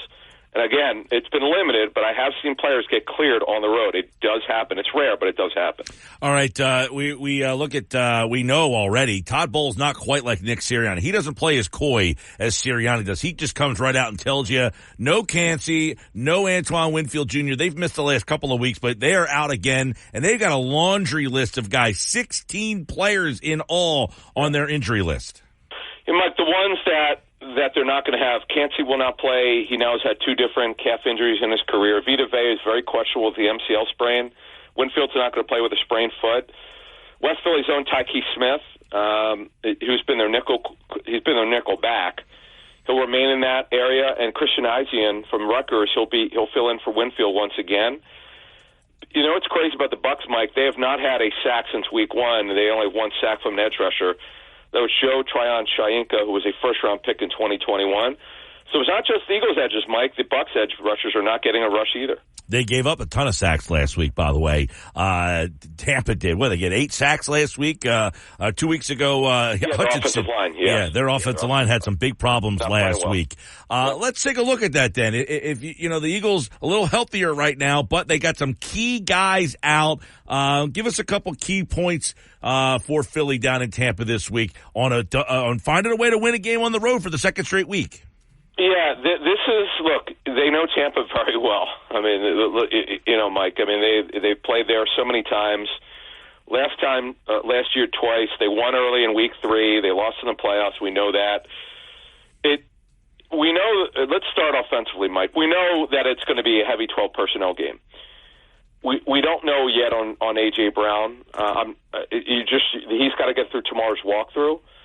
But again, he's got to be able to do everything. If he's out again, it's heavy 12 personnel. You could see some 13 personnel, which by the way, they had an explosive play, more than one explosive play, playing 3 tight ends and 1 receiver and 1 back. So they'll have a good game plan. But the other thing is, Mike, and I don't quite understand this, all we've gotten is some checkdowns. Other than the one play, the wheel route to Saquon Barkley in week 1, we have not got any design plays for their backs that we know of. So that's one thing that Kellen Moore, it's my only criticism. Kellen Moore's been phenomenal so far, but that's the one thing I'd like to see. They manufacture points. You could do it by getting your running backs involved in routes. Getting Barkley involved early, where he barely involved in the first half, Mike. That surprised me, Mike. Greg Cosell brought it up. You could watch our Inside the Tape show on YouTube, and you could hear Greg talk about it. We actually have some All-22 that we put in there. And then defensively, Mike, the run D was phenomenal. Now, the Bucs running game is awful. Let's call it like it is. It's been terrible so far. One of the worst run games in the NFL. Rashad White, who's a versatile back, has no explosion.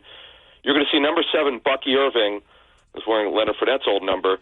You're going to see him get more work this week. As a change-up. And also, you know who might play a little bit? Sean Tucker, who's an undrafted free agent out of Syracuse last season, who had a medical issue, which is why he wasn't drafted. But you may see him become more of a factor. But overall, the run D's got to be stout again. They don't have to play a 6-man front. Where what they did is they moved Milton Williams. He was widened a bit, and of course Zach Bond we saw, which was interesting, was playing the edge a little bit to shut down the zone running scheme. By the way, the Bucs run a zone scheme, so it's a similar run scheme, not quite the same as the New Orleans scheme, but it's all from the same West Coast tree. And then the edges, Mike, that's another thing. They've got to get pressure. You mentioned the Bucs offensive line. Luke Hideki has a concussion. He still has not been cleared from the protocol. He's their right tackle. So Graham Barton, their first-round pick, was a tackle mostly in college. He's playing center for them.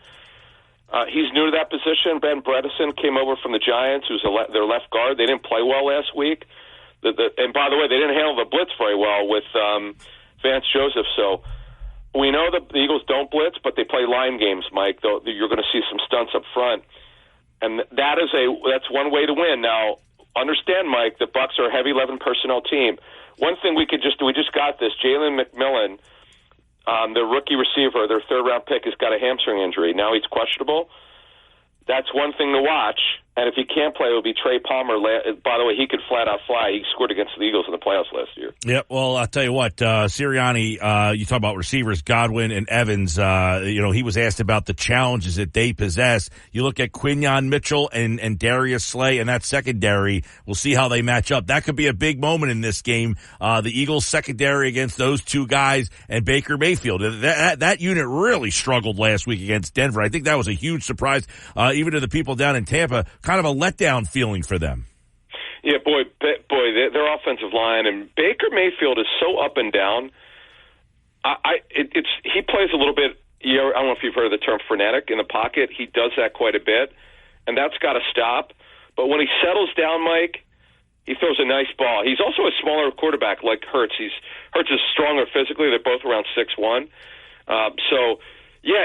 Look, the Eagles know this guy very, very well, where he played great in the playoffs. Remember, early in the regular season, he did not play well at all.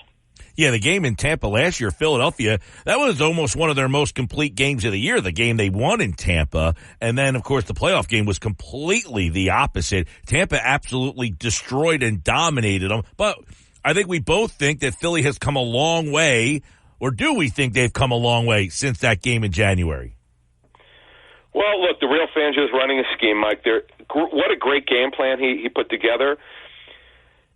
And, look, Clint Kubiak had not seen that front because you could only prepare, Mike. I just want to let people understand because there's a lot of bad takes out there in social media, particularly from the Saints fans. Like somehow Clint Kubiak's supposed to change his scheme in game because because Vic Fangio showed a front that they had not run, right? So they did it. They made a couple adjustments in the second half. They also got Kamara involved in the passing game. You saw him get Bond on that pass downfield. But you can't really do a lot in game. You see what you see, and then you adjust accordingly. You don't wait till halftime to make adjustments. That's a media myth. But you can only do so much. It's really hard to completely change what you're doing as the game's completely going. You can't completely change your offense while it's going on. That's impossible. You do it in practice during the week and game plan in the meeting room. Adam, you brought up the couple keys to this game. One guy I want to get your opinion on this week is you said the run D must be stout. Do you like the matchup for Jalen Carter? Last week, McCoy ended up leaving the game, and then Carter really just kind of busted that game. Can Carter have a similar impact this week? Yeah, he'll probably be my player of the game when we do our pregame show. Boy, that was something, Mike. That was awesome. I mean, that was just Jalen. I'll say it again. Jalen Carter could be the best defensive tackle in the National Football League. Yes, better than Chris Jones, yet better than Dexter Lawrence if he wants to be. If he comes in with the right attitude and says, "I'm going to dominate and I'm going to play my behind off," it's kind of unstoppable. And you mentioned the offensive line. This is a very beatable offensive line. Like, no, that's. I'm glad you brought that up. They absolutely could dominate, and yeah, he would be my guy to watch, no question, this game. All right, well, it's the Eagles and the Buccaneers, and of course you can hear the game right here on 97.3 ESPN as the Birds and the Bucs meet for like the 15th time, it feels like. They always seem to meet up, and here they are again. If the Eagles can get this win, 2 in a row on the road, they would have gone through that NFC South, and then they would move on to a bye week here. They got an early bye to try to get all these guys back before they have to make that long stretch. You like the early bye next week? I didn't like it. Coaches don't. They rather have it around midfield. I've asked coaches. It's usually like around week 8 or into week 9. But, Mike, here's the great thing. They play the awful Cleveland Browns out of the bye. Cleveland's got both of their offensive tackles are out this week, and Joker, their tight ends out. They've looked terrible on offense, Mike. I know it's funny we say the awful Cleveland Browns. At the beginning of the year, like, man, that Browns team, they got good defense. They made the playoffs last year. And it's amazing how quickly your mind just changes your opinions on some of these teams, right? Yeah, and also look, Watson's played poorly. It's hard to win when your tackles are out. And Nick Chubb is out. Obviously, had a devastating knee injury. They got a couple defensive injuries in their secondary. Things are looking good if somehow the Eagles could win this game. And by the way, the last time I looked at the spread, it was 1.5. Yep, it's been bouncing right around there. All right, Adam Kaplan, Inside the Birds. Check out the pregame and all the coverage from the Inside the Birds guys. Download the podcast on all podcasting platforms and make sure you subscribe to their YouTube channel. Just search Inside the Birds. Adam's back on Tuesday. Moshe will be here on Monday as we'll take a look back at the Eagles and the Buccaneers on next week's edition of Football at 4. Thank you, Adam. Thank you. As always, Adam Kaplan here on a Football Friday edition of the Sports Bash. Football at 4 here on 97.3 ESPN. And don't forget, we got the Eagles and the Bucks for you this weekend. We'll keep it here for just a minute and take a look at some key things that he mentioned there. One of the things that he brought up in his keys for this week's victory, he mentioned manufacturing points. I think manufacturing points is at the top of the list of where do you manufacture them, how do you manufacture them, who is able to help you manufacture them. Is it a Goddard game? How about something McMullen said? He said, because I asked him the question, if Smith and Brown don't play, who leads the team in receptions? Of course, he says Goddard. Right? Goddard's the guy. But if he said, and don't be surprised if Calcaterra is number 2. That tells you what kind of manufacturing points you would need to really have there. Is trying to find out if Goddard's the first receiver and your second receiver is Grant Calcaterra.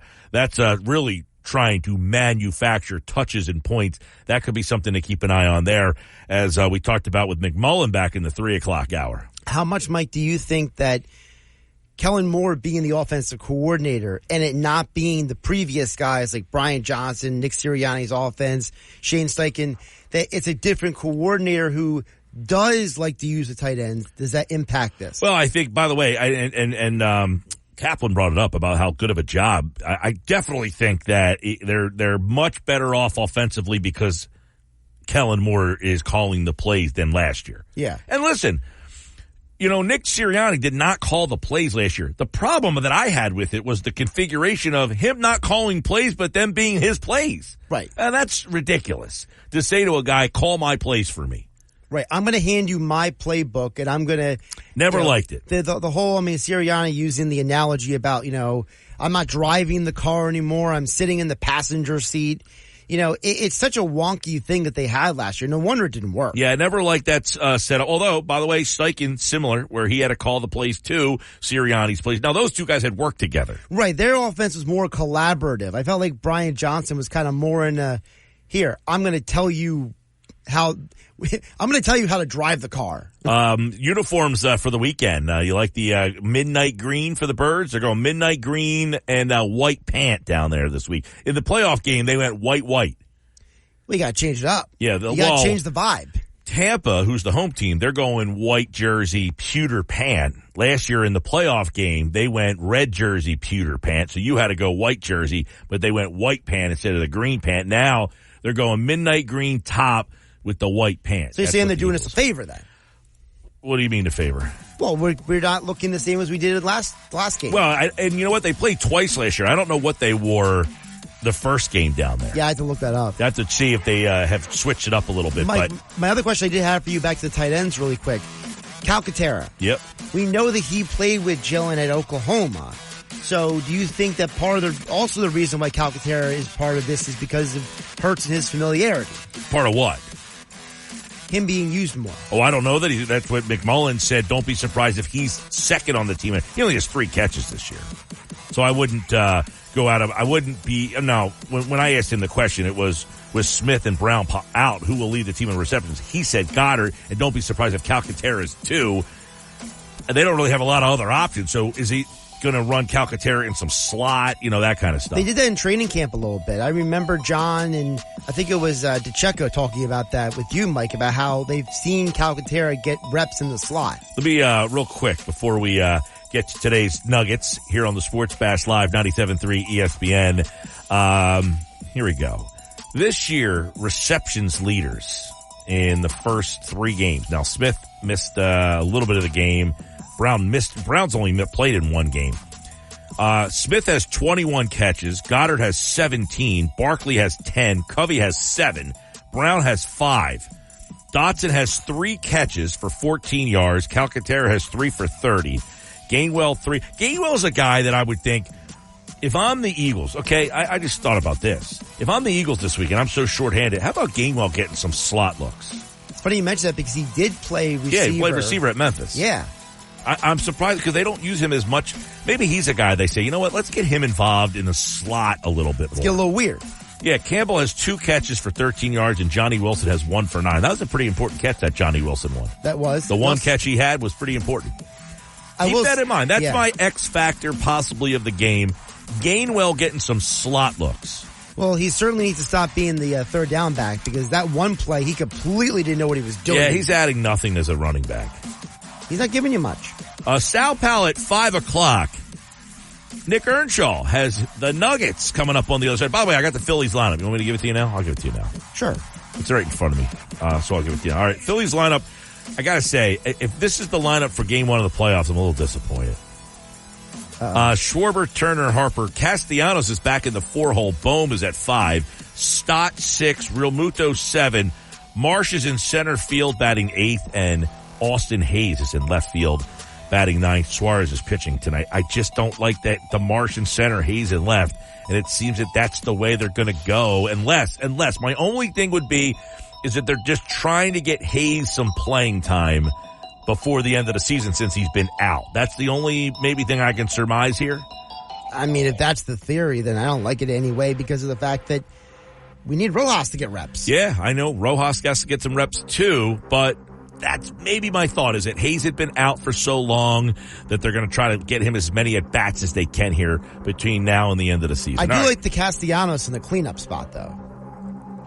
Yeah, I mean, I'm not bothered by that if he's as consistent as he's been. If he's not, which has happened last year, he was hitting in the cleanup spot. They had to get him out of there because he was a disaster. I mean, to me, I think he's earned it at this point. Yeah, no, he's definitely, look, keep him going while he's hot. I don't have a problem with that. All right, Knicks Nuggets are coming up next here. This hour of the show is brought to you by Jersey Cal. Yeah, Jersey Cal's open year-round. Year-round ice cream's a thing at Jersey Cal. They're open every day in Northfield, Brigantine, noon to 10 o'clock at both locations. Enjoy Jersey Cal year-round. Ice cream is a year-round thing at Jersey Cal. It's this question for you. Would you rather pay $150 a month or $15 a month to work out with the same high-quality gym equipment? At Planet Fitness, you can get top-tier equipment for $15 a month. Plus, save $28 or more when you join now during our Strong Choice sale. Our weights weigh the same, you just don't pay the same. Enjoy free fitness training and 24-hour access at most clubs, all in the judgment-free zone. Join Planet Fitness today and save $28 or more when you join for $1 down, $15 a month, cancel anytime. Deal ends October 10th. See club for details. With Mike Gill. Do I have everybody's attention now? On 97.3 ESPN and the 97.3 ESPN free mobile app. 428 happy hour Friday to one and all out there. Hopefully it's a good one for you. I'm Mike Gill. This is the Sports Bash. Nick Earnshaw's Nuggets are next. They're brought to you by the original Piccalilli Inn. Visit them on Facebook or Piccalilli.com for their pick game specials, and be sure to pre-order to guarantee your spot in Sunday's lineup. Nobody beats the Piccalilli, Route 206 in Shamong. Now, we got the best wings. Now we got the best nuggets. Nick's Nuggets. They're now on the Sports Bash live on 97.3 ESPN, the 97.3 ESPN free mobile app, streaming live video on the X platform and YouTube at Mike Gill Show. Subscribe now and be a part of the show. What's up, Nick? What's going on, Mike? Nice to see you. Nice to talk to you today. A lot going on. It's a dreary Friday, but we have a lot of good stuff to discuss here on the Nuggets and the pick. They do have some pretty good wings and flats, I will add, in there as well. Get out of here with the flats. No flats.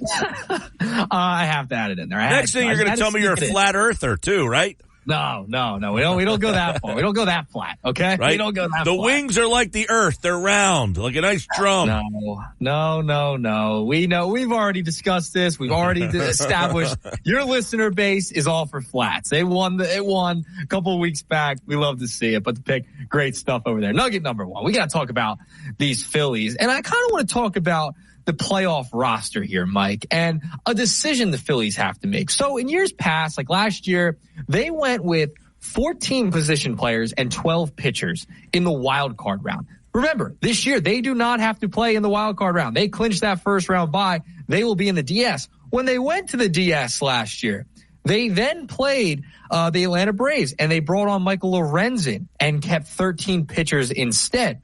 So I was reading a Philly Voice article today by Ty Dauber. Great job by him. And it inspired me to the case for 13 pitchers or 14 position players. Let me tell you something. Let me tell you something. I actually have a list that I started today. I can't even come up with a 12th pitcher. Yeah, it's tough, right? Like, so maybe, here's the thing. There's the last two guys it would be. So you're going to have Edmundo Sosa, Garrett Stubbs, Austin Hayes. And then after that, it gets interesting. Weston Wilson would probably be that fourth one. After that, do you bring on a Cody Clemens, right? He has some pop. And then Cal Stevenson, could he make the roster? Well, I broke it down. Here's the breakdown, okay? Harper Stott, Turner Bohm, Marsh, Rojas, Castellanos, Real Muto.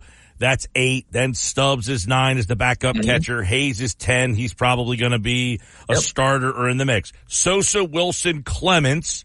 And then Stevenson, I would guess, would be the 14th guy. Your pitchers, Wheeler, Nola, Suarez, Sanchez.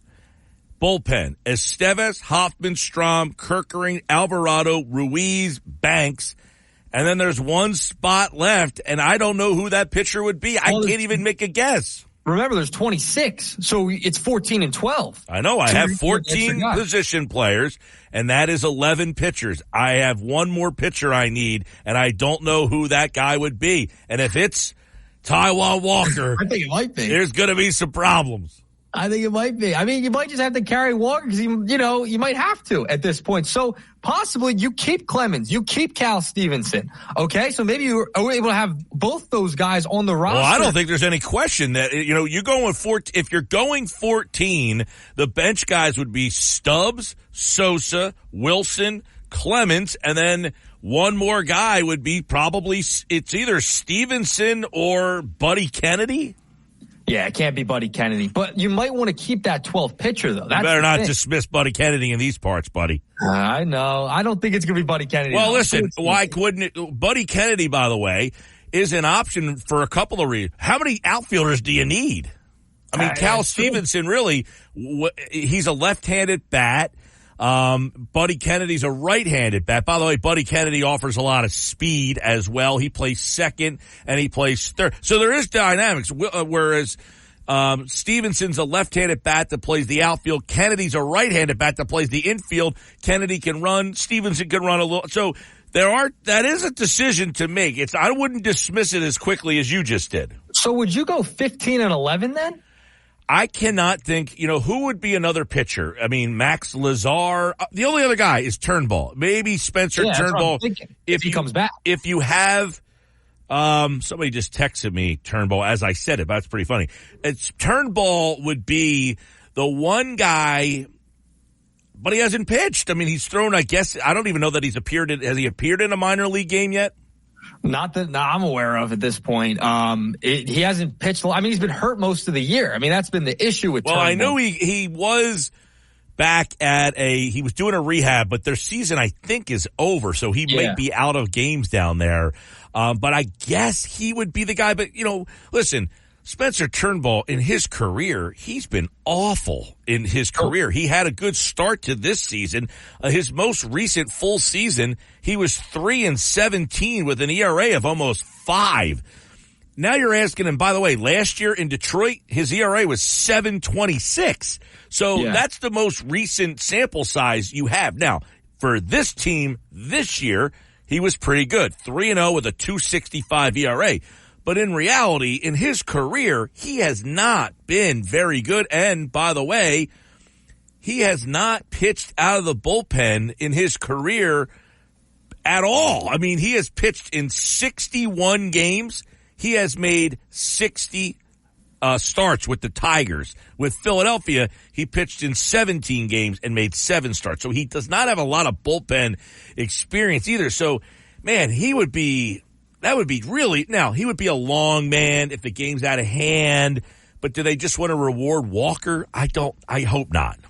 Yeah, so Turnbull, he actually pitched on the 22nd at AAA Lehigh Valley, went 2 innings, gave up two runs on 2 hits. So not great, but I mean, you might want to carry that extra pitcher. You know what I mean? Just in case you may need him. I don't know if you go 15 position players. That's a lot. That's a lot. Well, listen, that's the thing. You're not going to go 15 and 11. You would go 14 and 12, and even that somewhat is like, normally, the 12th guy. They do not have a obvious 12th guy. If Turnbull's the top option, Walker, Turnbull, Lazar, I don't know who that guy will be. I really don't. Yeah, I think Walker will be on the roster. It might be the same thing as last year. He may not pitch. He may only come in, like you mentioned, if the game is out of hand. They have no shot at winning the game. They don't want to burn their bullpen heading down the rest of the postseason. So they would use a Walker or a Turnbull just to get through the game. So you have to think about those type of scenarios. I think they go 14-12. I think it's easy. I think it's Clemens and I think it's Cal Stevenson. Those would be the two to make the roster on this team. And Turnbull, I think coming back, I think he would probably make the roster too. I definitely think Clemens is in. But then the question is, if, in fact, you go with Clemens, who bats left-handed, do you need Stevenson's left-handed bat as well? That's 2 left-handed bats on the bench. Do you want to – but you also have – Mundo. Because then you have Wilson and Sosa, but Garrett Stubbs is also a left-handed bat. I know he doesn't pinch hit, because he's the backup catcher, so you wouldn't use him. But you're going to have Clemens as your left-handed bat. Then you have Wilson as a right-handed bat, Sosa as a right-handed bat. So maybe Stevenson as a second left-handed bat. I don't know. There's a lot of options here, but I don't know who that last pitcher will be, number 12. Yeah, the last pitcher, it's tough, right? With where they're at. It's like you have your set 4. Like you have Wheeler, Nola, Sanchez, Suarez. You're good there, right? It's Walker, you're probably going to keep on the roster anyway. You might not pitch him like you did last year. So that's going to happen. Then you have Estevez. Then you have Hoffman, Strahm, Alvarado, Kerkering, Banks, Ruiz. Do you keep Colby Allard on there, right? Do you want to keep those type of guys on this roster and bring them up instead of a Turnbull if Turnbull can't come back? Do you want to have those extra pitchers just in case? You could go Tyler Phillips as well. Maybe you bring him on as like an extra pitcher just in case a game gets out of hand or something there's an injury, whatever it may be. You could go that route too. Yeah. So they have a decision to make because remember, they went heavy with the bats in the wild card and then brought Lorenzen back for the DS last year. So I'm curious to see how they approach it. And Lorenzen never pitched for them, to my memory, and neither did Walker. So maybe they look back on it and say, do we need all these guys? We might as well just go with some extra offense. Because obviously if Rojas plays, you probably figure we might need to hit for him and then hit again for somebody else. Plus Marsh. If Marsh is up and a tough lefty comes to the mound in like the 8th inning, you might want someone to hit for him. So, and then if the game gets long, you might have to go back to a left-handed hitter. So I think Stevenson might have a shot in that role. And then you have a situation where Wilson can play the outfield too. So I think they'll keep the extra player over, quite frankly, keeping Walker and Turnbull or Phillips, Allard. Yeah, that group of guys. Yeah. I think they'll go that route too. And yeah, like you mentioned, like Stevenson could come in, play center field, to be a decent defensive player out there in center late in the game. If you need to make the switch with Rojas, you had to pinch hit with Cody Clemens or something along those lines. There's a ton of scenarios they can mix and match that center field and left field spot with these guys. And Clemens can play a bunch of different positions too. So he's another like utility guy along with Weston Wilson that you could plug and place in different positions because you don't have that Whit Merrifield you were hoping that was going to be that type of guy you could utilize in the postseason. So you didn't really have this problem. Unfortunately, this is where they're at. I think they'll keep that extra guy as well. All right. Yeah, I agree. I think it's going to be 14-12. It's just who that extra, that 14th guy will be and who the 12th pitcher will be. Yep. We'll see how it shakes out. It's getting real close. Oh, Red October's right around the corner, Mike. Getting excited over here. And you're going to be owing me some flats soon. That's for sure. Maybe from the pick. That would be fantastic if the Phillies win the World Series. All right. Nugget number 2.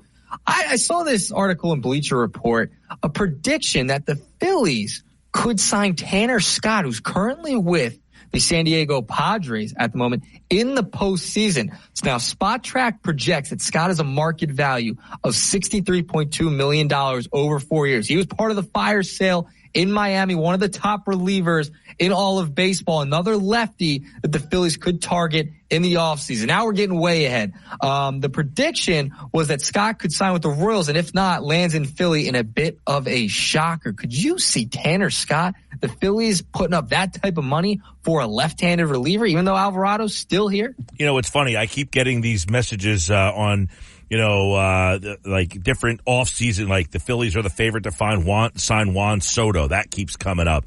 There's one other one that I read yesterday. I have not seen this one with Tanner Scott, though. Yeah. But I do think, especially if the Phillies do not win this World Series, they're going to have to make big changes. You can't keep rolling back with this group. This is this group's last shot, I would think, before Dave Dombrowski, who I guess announced this morning that he has 3 years left on his deal and he plans to fulfill those 3 years.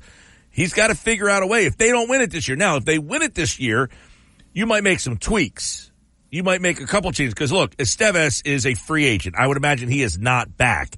So Scott could be a guy that you watch or a bullpen guy. You're going to have to replace Estevez with somebody, you would imagine. So, yeah, I could see them trying to get creative on finding ways to improve this team. No doubt about it.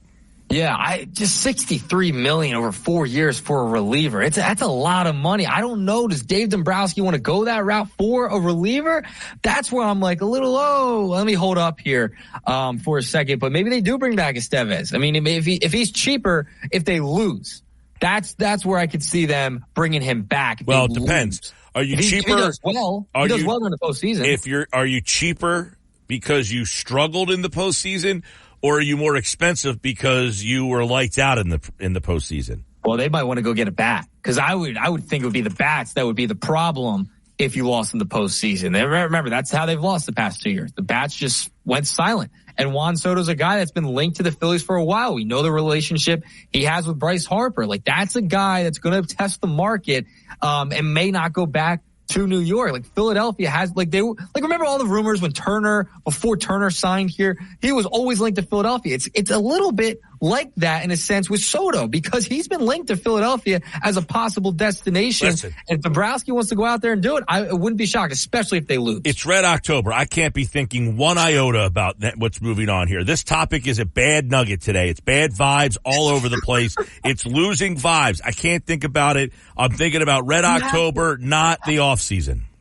Mike, you have to think about the future as well. What ifs? What if? I'm just saying, you got to think ahead too. You can't just be in the now. You got to have a little bit of an eye going towards the future. Listen, the what if is about the other 48 weeks of the year. The 2 weeks of Red October, the what ifs go out the window. The focus goes to Red October. The what ifs are for every other day of the week outside of Red October. I love the what if game, but not when I'm getting ready for the playoffs. Listen, it's September 27th. We're not Red October yet. There's still a couple games left here in the regular season. Got the Nationals coming up. So we can still take a look. Until the calendar flips, Mike, I'm taking a little peek at the offseason. No, but what I will say, this is the nugget that you should have came up with, Earnshaw, all right?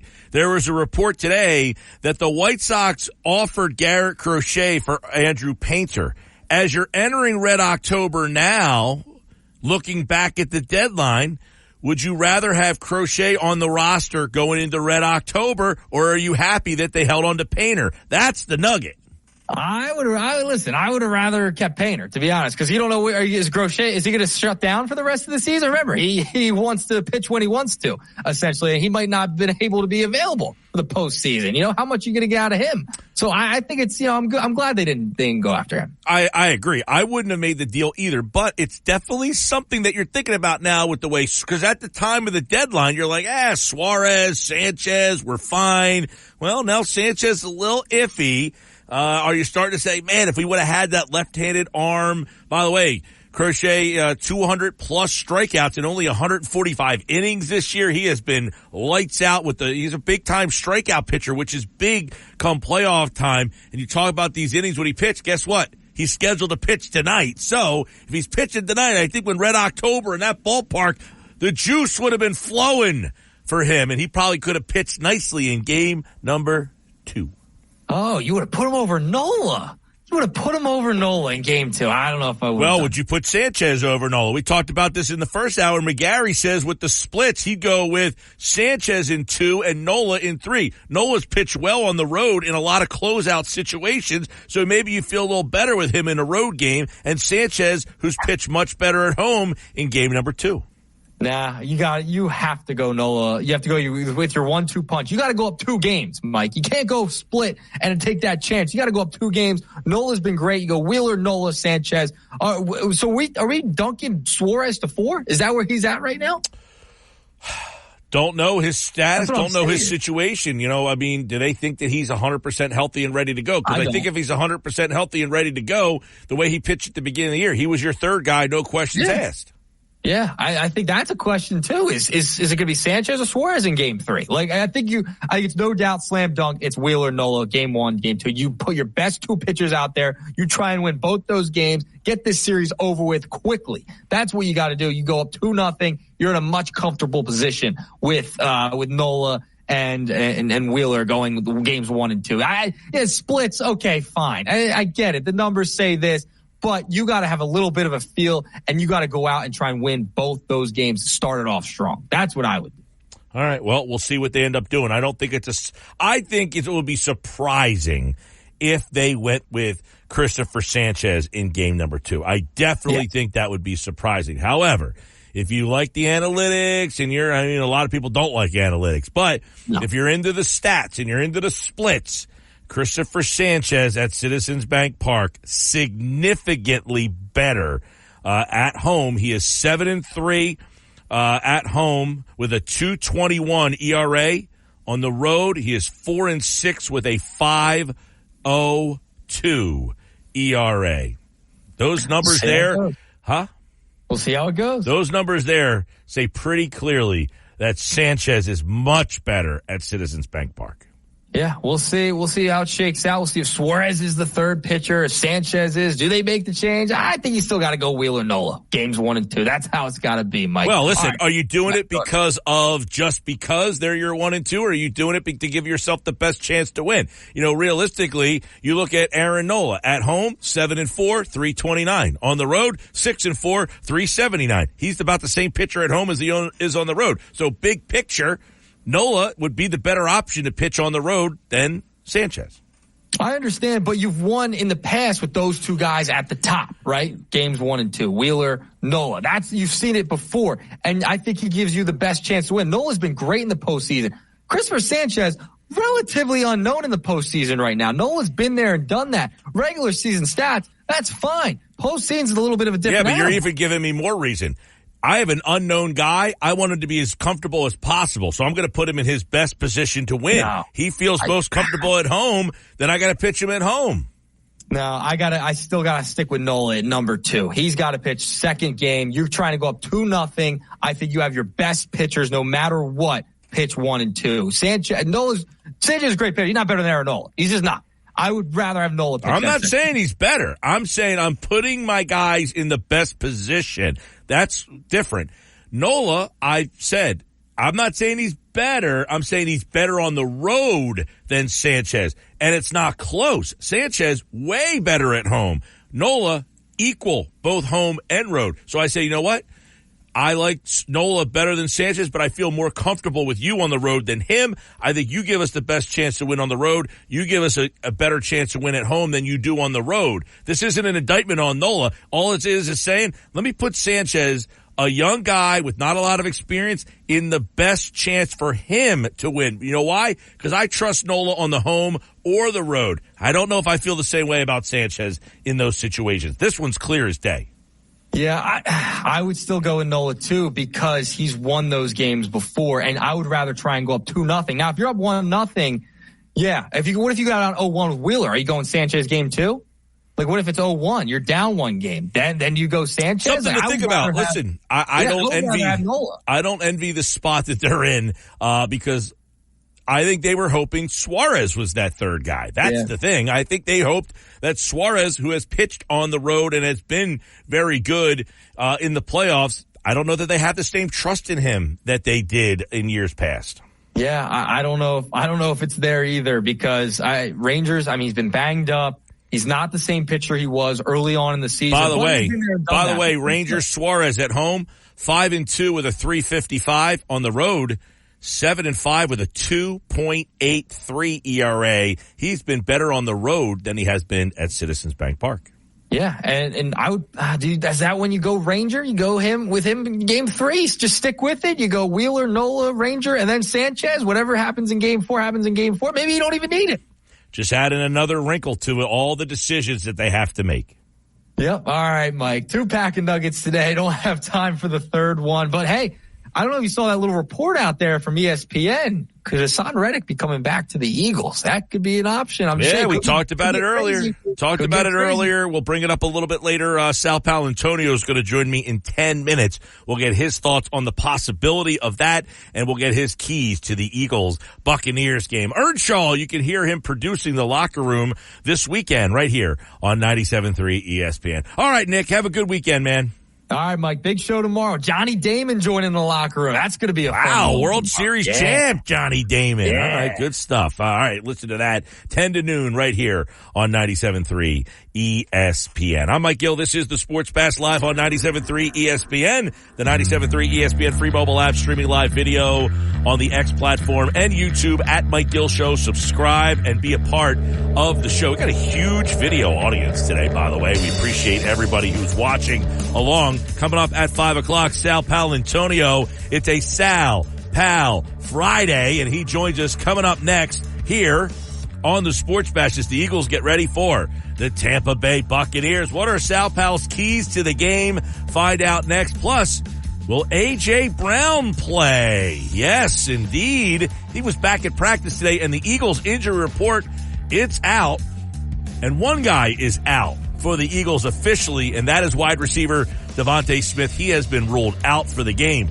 But A.J. Brown and Lane Johnson, what are the chances they play? Sal Pal weighs in on a Sal Pal Friday next on the Sports Bash. This hour brought to you by Jersey Cal. Jersey. This is the Sports Bash with Mike Gill on 97.3 ESPN and the 97.3 ESPN free mobile app. Now live from inside the Ocean Casino Resort Studio, here's Mike Gill. You know, in the past, it's kind of going through the game plan and saying, hey, we're going to do this, and this, and then sitting in there listening a little bit more, not running the ship as far as like, hey, I'm driving, we're going to talk about this, I'll lead the direction of the conversation. It's more now I'm sitting passenger seat, listening to the conversation, adding my information. Again, I'm not going to be shy to say, hey, here's what I think in this scenario or here's what I think in that scenario. But it is more, I'm letting Kellen run drive the car. Nick Sirianni, he said he's letting Kellen Moore drive the car. Who will drive the car? How will they drive the car into the end zone to Tampa Bay without definitely Devontae Smith? What about A.J. Brown? We'll get the very latest. ESPN's national NFL correspondent Sal Paolantonio joins us for another edition of Sal Pal Fridays here on the Sports Bash on 97.3 ESPN. And Sal Pal, it's the Eagles and the Bucs again. Feels like they play almost twice a year now. They played in the playoffs. They played last year. They split those two games. Here's the rubber match down at Raymond James. Sal Pal, welcome back.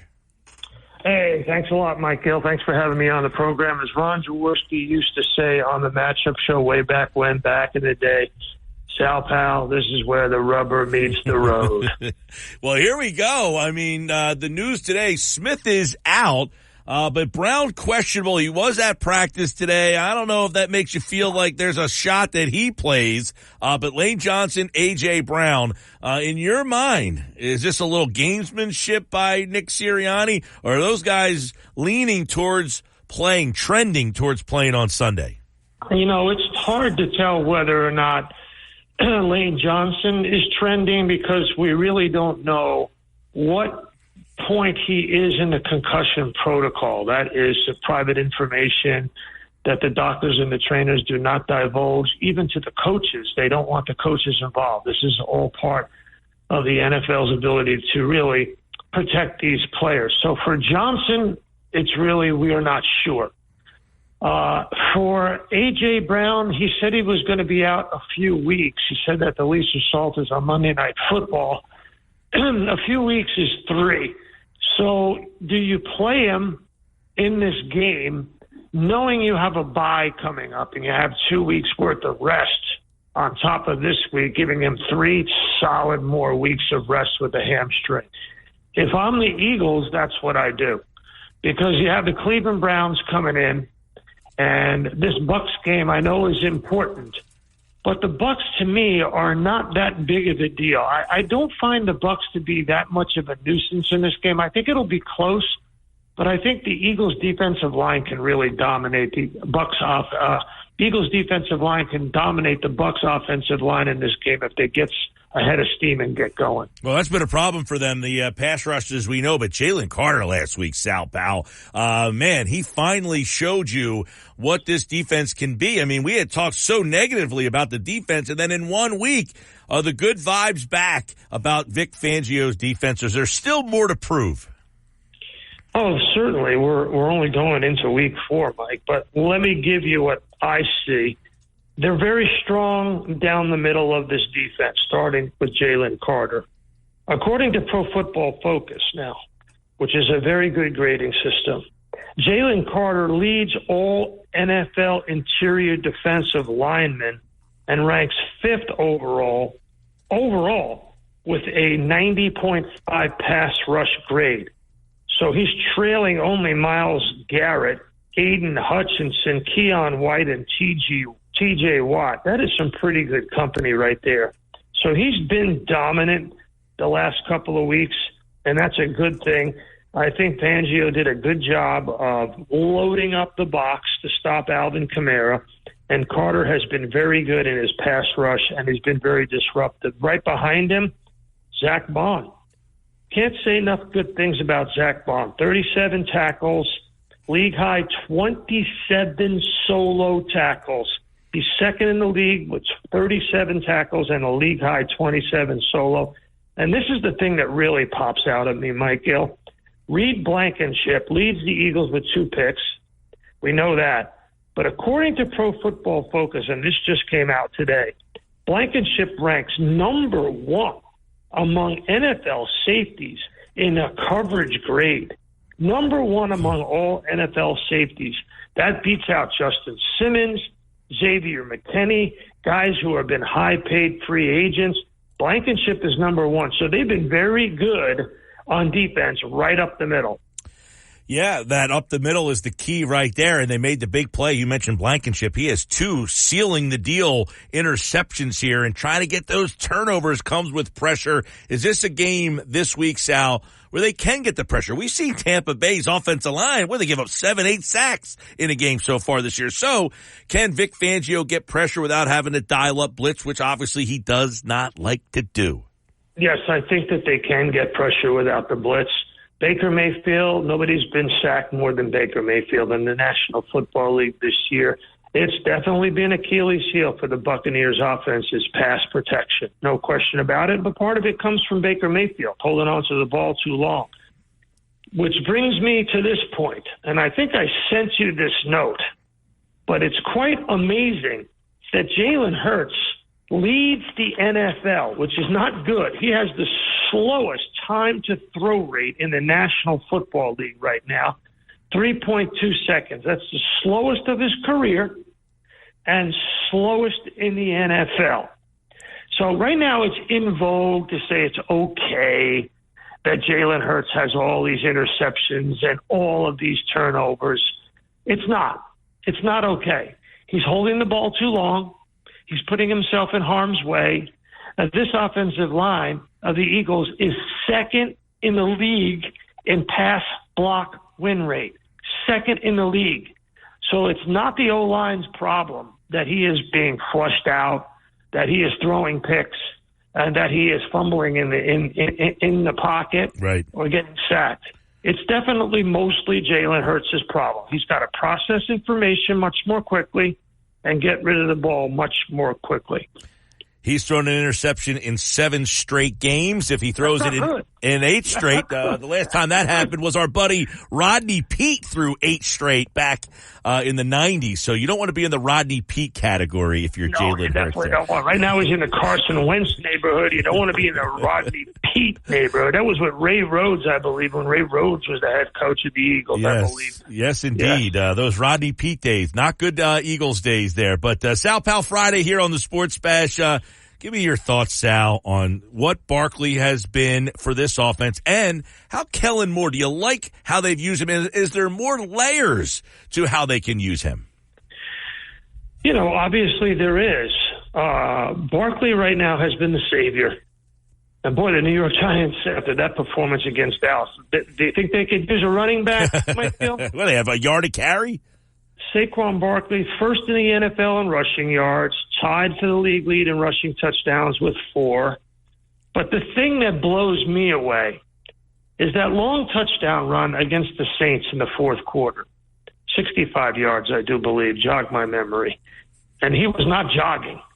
That was the third fastest run of his career. Now, this is a guy who has come back from a knee injury, has a lot of wear and tear on his tires, has over 2,000 touches in the NFL, and it was his third fastest time. I guess all those squats we saw him doing with Jalen Hurts during training camp have really paid off because, and Sirianni talked about it today, that, he had breakaway speed, and those were DBs that he was outrunning in the Superdome for that touchdown late in the game. So he's got the speed that he always had, the elusiveness, the power is there, and he has been a savior for this football team. He's been big, man. They've been running him a lot. You wonder, too, is the workload too much? They're going to have to go to him a lot again. If Brown and Smith don't go, give me a vision in your mind of what that pass game looks like this week. That pass game looks like a whole lot of tight end and a whole lot of Saquon Barkley. That's what it looks like to me. So far, let's be real about it, Michael. I mean, we haven't really seen much at all from Johan Dotson. And this was the problem when he was in Washington. And I think when he signed with the Eagles, I said it to you, he was in the bottom 5 last year of routes run per reception. So he runs a lot of routes, but he doesn't catch a lot of balls. Balls are not thrown to him. Now, that may be because he had a lot of different quarterbacks, but this is a game where number 83 has definitely either got to be more productive or a more productive decoy in this football game. Well, he's got the lowest yards per catch on the team, 4.7. He only has 3 catches, but for 14 yards. I mean, you're thinking about that. He's not getting, even for instance, Paris Campbell, 6.5. Johnny Wilson, 9. Kenneth Gainwell, 7.3. So Dotson, the 3 catches he's catching, he's not getting open. He's not catching anything past. So you're right. Nothing there from Dotson because a lot of people got excited thinking, first round pick, and he's the number 3 guy in this offense. Hasn't worked out yet. And don't sleep on the Bucs defense. I know their all-world safety, Anton Winfield Jr., is still out with that foot injury. But they came to play against Detroit. I was there 2 weeks ago in Detroit, and they came to play. They had injuries all over the secondary, and Todd Bowles did a great job of shutting down Jared Goff and that offense on their home turf. So Todd Bowles can coach. We know that, and he can coach against Jalen Hurts. Yep. So Todd Bowles at Jalen Hurts' number, 4 head-to-heads. Here are the numbers: 5 picks, 4 touchdown passes, contacted Hurts 52 times, 52, most that he's been contacted by any one team. And Jalen was blitzed with 48% frequency in those 4 head-to-heads. But I don't know how they're going to get much of a pass rush in this game. I mean, what we'll see probably, I think we'll see a lot of one-on-one matchups. They'll figure they can win the one-on-ones. They'll play press coverage. And then they will try to, eliminate the number 1 threat, who's Saquon Barkley, load the box up, and make Jalen Hurts hold the football and try to be careless with it. I don't think he'll blitz in this game, Bowles. I really don't. I think it would be counterproductive for him to blitz in this game. I think he's better off. And I think he knows it because the Eagles don't have anybody that you have to really worry about downfield if A.J. Brown doesn't play in the game. All right, Sal Paolantonio, of course, a Sal Pal Friday. Sal, what do you make of, last week we didn't get the chance to catch up, but here we are 2 weeks later and almost the same conversation. Nick Sirianni's decision-making and how it has entered into the narrative of where this team is. It's really sad. It's because it's a bad distraction. The team is good, Mike. The team is good. They're second in total offense, third in rushing, 5 in pass offense. If the points per game would come up if Jalen Hurts wasn't throwing interceptions inside the red zone. So the team is good. They should just coach the team and not worry about who's in charge, who's driving the car, or who's driving the bus or driving the boat. I mean, it's crazy. It's just crazy. Do you like the aggressiveness that he's shown? I don't. I think he should take the points. Mm-hmm. He should have taken the points against Atlanta for sure. Yeah. No question about that. In the early part of the 14 seconds right in the half. Yes, got to take the points there. And then I think he's got to run the ball down near the end zone and force Atlanta to go 90 yards in 40 seconds instead of 70 yards in a minute 23. So I disagree with both calls, actually. I don't know, your friend Rich Cimini over there covering the Jets put out an interesting comment today, Sal Pal. He said Hassan Reddick, he would be interested in going back to the Eagles. Do you have any scenario in your mind where old Howie picks up the phone and says, our pass rush struggling, let's bring Reddick back, or is that just fodder? Well, I mean, it's all about the money. He's still chasing the money. Sure. And if the Eagles wanted to pay him, they would have paid him from the get-go, and they wouldn't be in the situation that they're in. So I don't know about that. I mean, would I take him back? Yeah, sure, you take him back. But right now, you're just trying to get your defense together. You could use another pass rusher. There's no question about it. Definitely. But you gotta. Does he have the desire to play at the current pay? Will he give everything he's got? That's the key question. That is the big question. Right. And if he, and if you can make that happen. But it very interesting where this team is, with Brandon Graham. You talk about, can you keep pushing him and getting more and more from him if he's going to be your best guy? All right. Sal Paolantonio, we know Sunday, Eagles and Bucks. Let's get some keys to the game. Your 3 keys to the Eagles going down to Tampa this time around. Well, they got to get Saquon Barkley going. There's no question about that. They got to get their pass rush going. That's number 2. And, I know it's now in vogue. I'll say it again. Everybody's saying, well, Jalen needs to remain aggressive with the football, even if it leads to carelessness. I don't agree with that at all. You go back to that throw that he made in Brazil, at the end of the game where he's backed up into his own end zone. And, Mike, you go back and you look at that on film. The Packers had 5 defensive players around the Eagles receiver, 5-1. He threw into quintuple, I don't even know how to say it, quadruple +1 coverage. And the ball got easily picked by Xavier McKinney. That's not the kind of aggressiveness that you're looking for from your quarterback. That's the kind of aggressiveness that puts your football team in harm's way. And I recited the numbers.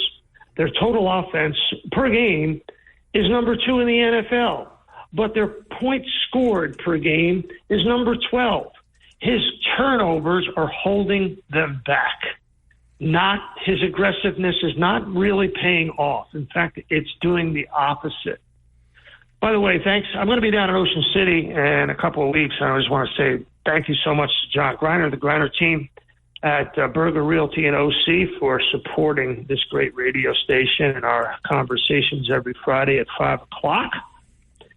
We really enjoy getting together, don't we, Mike Gill? Yeah, it's always good, and I know a lot of people enjoy it. In fact, we've got big-time numbers of people watching the show. It's the highest number of people viewing the program on the X platform and YouTube that we've ever had. So they're all waiting for a Sal Pal Friday, and they're waiting for the Sal Pal Friday pick this week. Yeah, Michael, I'll tell you, by the way, I'm going to be in the radio booth. The ESPN National Radio booth is the analyst for this game. So Nice. It's a perfect – Steve Levy's doing the play-by-play. So I think this is a very, very close game, and it will come down to protecting the quarterback and protecting the football, both. I think if the Eagles are going to squeak one out, it's going to be very, very close. I'm going to say Eagles 23, Bucks 21. Close game in Tampa. They always seem to be interesting. Last year, obviously, the Eagles went down there early in the season, had maybe one of their most complete dominant performances, and then got dominated the second time in the playoffs. How are these two teams different from the ones in January? Well, find out this Sunday. No. Hey, big difference. Saquon Barkley. Go back to the critical point, Michael. You want Jalen Hurts to be aggressive but not careless with the football. And that's not a very fine line at all. That's a big, fat, red Sharpie right through the middle of the field. Now, you have to be, at this point in your career, you have to know the difference between aggressiveness and carelessness.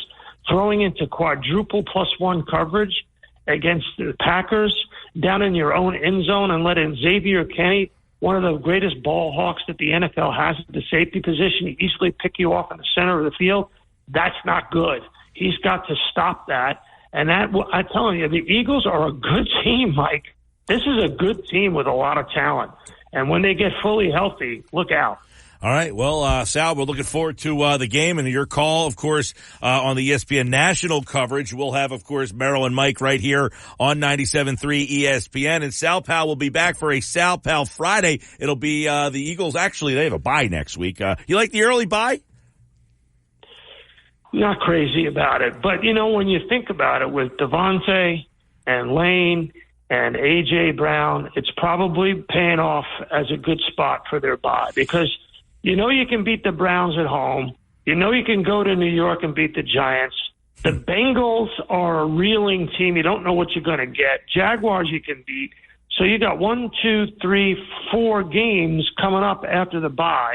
And if you can steal this one, Mike, and be 3-1, you could have 6 or 7 wins by the time you go down to Dallas on November 10th. And they got all sorts of injury problems. Parsons, Lawrence, they're out for a while. The season comes fast, and it's starting to move, and the storylines, they are a-changing. Sal Paolantonio, ESPN's national correspondent, on a Sal Pal Friday here on the Sports Bash. Thank you, Sal. Okay, Michael, thanks for having me on the show. I appreciate it very much. As always, and he'll be talking with us Fridays throughout the season as he does each and every year right here on the Sports Bash Live on 97.3 ESPN. A Sal Pal Friday for you on the Sports Bash. I'm Mike Gill. What's up, everybody? Hopefully you're enjoying this Friday afternoon. While we got a couple of minutes, let me give you my Friday Five, brought to you by BMW of Atlantic City, your luxury BMW experience is closer than you think. Take advantage of exceptional savings and experience luxury today at BMW of Atlantic City in Egg Harbor Township. My Friday Five, my 5 favorite games of the weekend, you know, that I'm interested in for whatever reasons outside the Eagles game. Let's go with number 1. No particular order, Josh. I'm going Minnesota, Green Bay. Is Green Bay able to hold off Minnesota? Is Minnesota for real? Going on the road, they'd be 4-0 if they win this game. I got interest in that game. Also, you want to find out, you know, you keep seeing what Matt LaFleur has done since Jordan Love is down. If there's no Jordan Love, can Malik Willis do that against the Vikings defense? All right, number 2, Baltimore, Sunday Night Football. Baltimore had lost at home against the Raiders. Can they bounce back at home this time against Buffalo, who is 3-0? And I've been having questions about Buffalo. They're starting to prove me wrong. Josh Allen is the MVP of the league right now. There's nobody else in the conversation. Seattle and Detroit. Seattle is undefeated. Detroit, you know, Super Bowl aspirations. They lost to Tampa at home. They got to protect home turf this time. They cannot lose at home, Ford Field again. What's interesting about Detroit is that we saw them put up points a lot last year, and they have been struggling at times this year. Number 4 would be New Orleans and Atlanta. Who's the best team in the South down there? Both these teams have been surprising so far. New Orleans, though, took a step back last week. Atlanta should have won that game against the Chiefs. They got screwed. Well, maybe Atlanta shouldn't go for it on 4th down. Well, there's some calls in that game that dictated some things. If you weren't paying attention, I'll fill you back in. Yeah, the referees have been really, really bad. All right, one more game. Kind of interesting. Washington and Arizona. Can Washington go on the road and get themselves to 3-1? And Arizona's a team you don't think much of, but if they could beat Arizona, they're 3-1 Washington. I love this game. It's the former Cliff Kingsbury pupil versus the current Cliff Kingsbury pupil. It's the high-powered offenses. It's the 2 former defensive coordinators, now head coaches. So many storylines. All right, there's my Friday Five, brought to you by BMW of Atlantic City. And, of course, we'll have the big 3 coming up next. We have the Question for you. Would you rather pay $150 a month or $15 a month to work out with the same high-quality gym equipment? At Planet Fitness, you can get top-tier equipment for $15 a month. Plus, save $28 or more when you join now during our Strong Choice sale. Our weights weigh the same, you just don't pay the same. Enjoy free fitness training and 24-hour access at most clubs, all in the judgment-free zone. Join Planet Fitness today and save $28 or more when you join for $1 down, $15 a month, cancel anytime. Deal ends October 10th. See club for details. traffic. You come with me. The Sports Bash with Mike Gill on 97.3 ESPN and the 97.3 ESPN free mobile app. 5:30 Sports Bash Live, 97.3 ESPN, the 97.3 ESPN free mobile app. Streaming live video on the X platform, YouTube, at Mike Gill Show. Subscribe there, be a part of the show. You know what's odd? It's Phillies' final weekend of the series. They have their final all right, so Corey Seidman just put this out. This is their next week. What's odd about this in my mind? I'll see if you think what I think is odd. Monday, they're off. So they play tonight, tomorrow, and Sunday. They're off on Monday. Okay. Tuesday, mandatory team workout. Wednesday, inter-squad game. Thursday, optional workout. Friday, mandatory team workout at the same time as Saturday's game. So I guess when the time comes out, they're going to want to work out at the time that they're going to play. But I think it's odd that they're only doing one inter-squad game. Don't you think they would want to, like... And I don't know what these workouts are, but don't you think they would say to, hey, let's get some pitchers up here and let's just start firing live game action at these hitters all week long. Like, let's have some inter-squad games, but bring the minor league AAA guys up, bring my best young arms up here, give them a chance to face these guys and say, give our guys some live at bats. I'm trying to have some live inter-squad games almost the whole week. No, I don't know what these workouts entail. They could have live hitting. I don't know. I was just going to ask you, do you think part of the reason why they're only doing one is because are they saying that, hey, we're trying to line these guys up with, a certain X number of days before and after? I have I can't figure out for the life of me why. Because it would be they play Sunday, then they have 2 days of no quote-unquote live action. Yeah. Then they have a day of live action, and then they have 2 days of no live action. Are they trying to maybe keep it evened out on each end? Mm-hmm. I don't know. I mean, to me, I would be doing live at bats the whole week. I would make sure that these hitters are staying with live at bats against live pitching all week long. Tuesday, I can give them off on Monday. I have no problem with that. Have an off day. You do have an off day during the course of a year. Sure. So Monday's an off day sometimes. Sometimes it's Thursday, but I don't want the off day to be Thursday because you're playing Saturday. I'd rather have the off day Monday. Tuesday, Wednesday, Thursday, Friday, I'm facing live hitters. Now, I'm not pitching Wheeler and Nola in those live games. No, but like you said, your young pitchers from the minor leagues, bring them up, bring up Laser and whoever else, and let them just, say, hey, guys, here's 90, 95-mile-an-hour fastballs. So you don't lose, the visual optics of it. I don't get that. That's a little weird to me, but, I think, you take a look at it and say, all right, let's see how this is new for them. By the way, the lineup tonight, the one thing I don't like, and somebody, messaged me, my man Steve in EHT, who, hates Rob Thompson. Guts. Hates him with a passion. He hates him with a passion. And he thinks I never blame Topper for it. Listen, I'm not giving you my opinion on Thompson. I'm giving you things that, I think that Topper I think Topper makes plenty of mistakes, as I outlined last week. I don't think Topper is 100% perfect at all. But when it comes to roster decisions and things like this, I don't think Topper makes those decisions. Like, for instance, the Hayes in the lineup. Rob Thompson has said, our best version of ourselves is with Rojas in the lineup. Right. He has said that many times. I don't think that Rob Thompson wants to play Hayes in left field. I think Dave Dombrowski made the trade and said, listen, we got to play Hayes in left field. We got to play him somewhere. Yeah, I think Hayes... and I'll agree with this text message from Steve in EHT. He says, Hayes makes us worse in so many facets. Marsh stinks in center. Rojas is great. I agree. Hayes stinks in left. Marsh is great. I think Marsh is not great in left, but he's very good in left, and he's significantly better in left than he is in center. He also says, and Hayes doesn't do anything at the plate where it's worth getting so much worse defensively. I agree with that. Now, I will add, I think Hayes can hit against left-handed pitching, and Marsh goes to the bench. Platoon those two, play Rojas in center. See, we agree on that. I think that Thompson does plenty of things that I disagree with and don't like, but generally the things that get called out on the radio show are roster decisions, lineup decisions, those type of things. Things are typically not in his control. Yeah, game decisions, those are different. Like, and sometimes, by the way, a lot of people don't agree with this.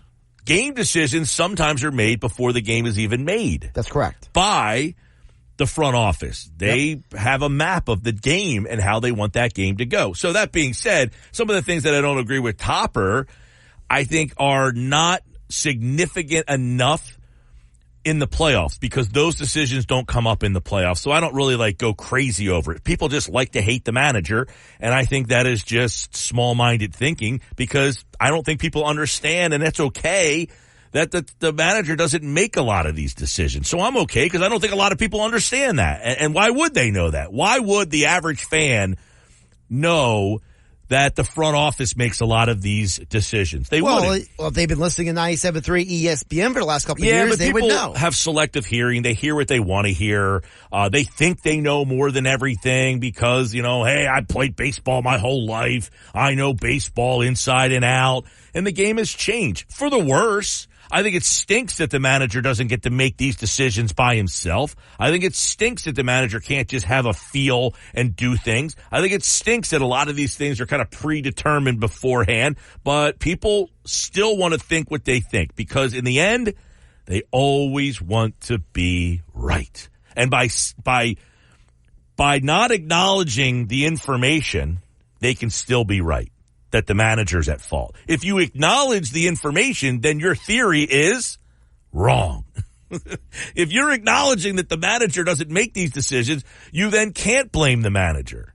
You have to blame somebody else, and people don't want to have to blame somebody else because they want to be right about blaming the manager. So basically what you're saying is people's ego and their ignorance gets in the way of them. I don't want to say ignorant. You can say ignorant. View of the world. Yeah, you can use ignorance. I just feel like it's, you're not privy to the information. Look, I didn't, talking to David Sampson, who was a team president when he said that. Now we had Seth Everett used to do our show weekly, and he brought it to our attention back then of, hey, the front office makes a lot of these decisions now. This is going back 5-6 years ago, and I never really thought much of it at that time. So I started to call around and ask more people, and then David Sampson, who's a team president, he came on the show and really mapped out how things go. And then I started to talk to more and more people that cover the league, and they would tell me, the managers, they just don't really make these lineup decisions as much as they used to. They're involved in the room,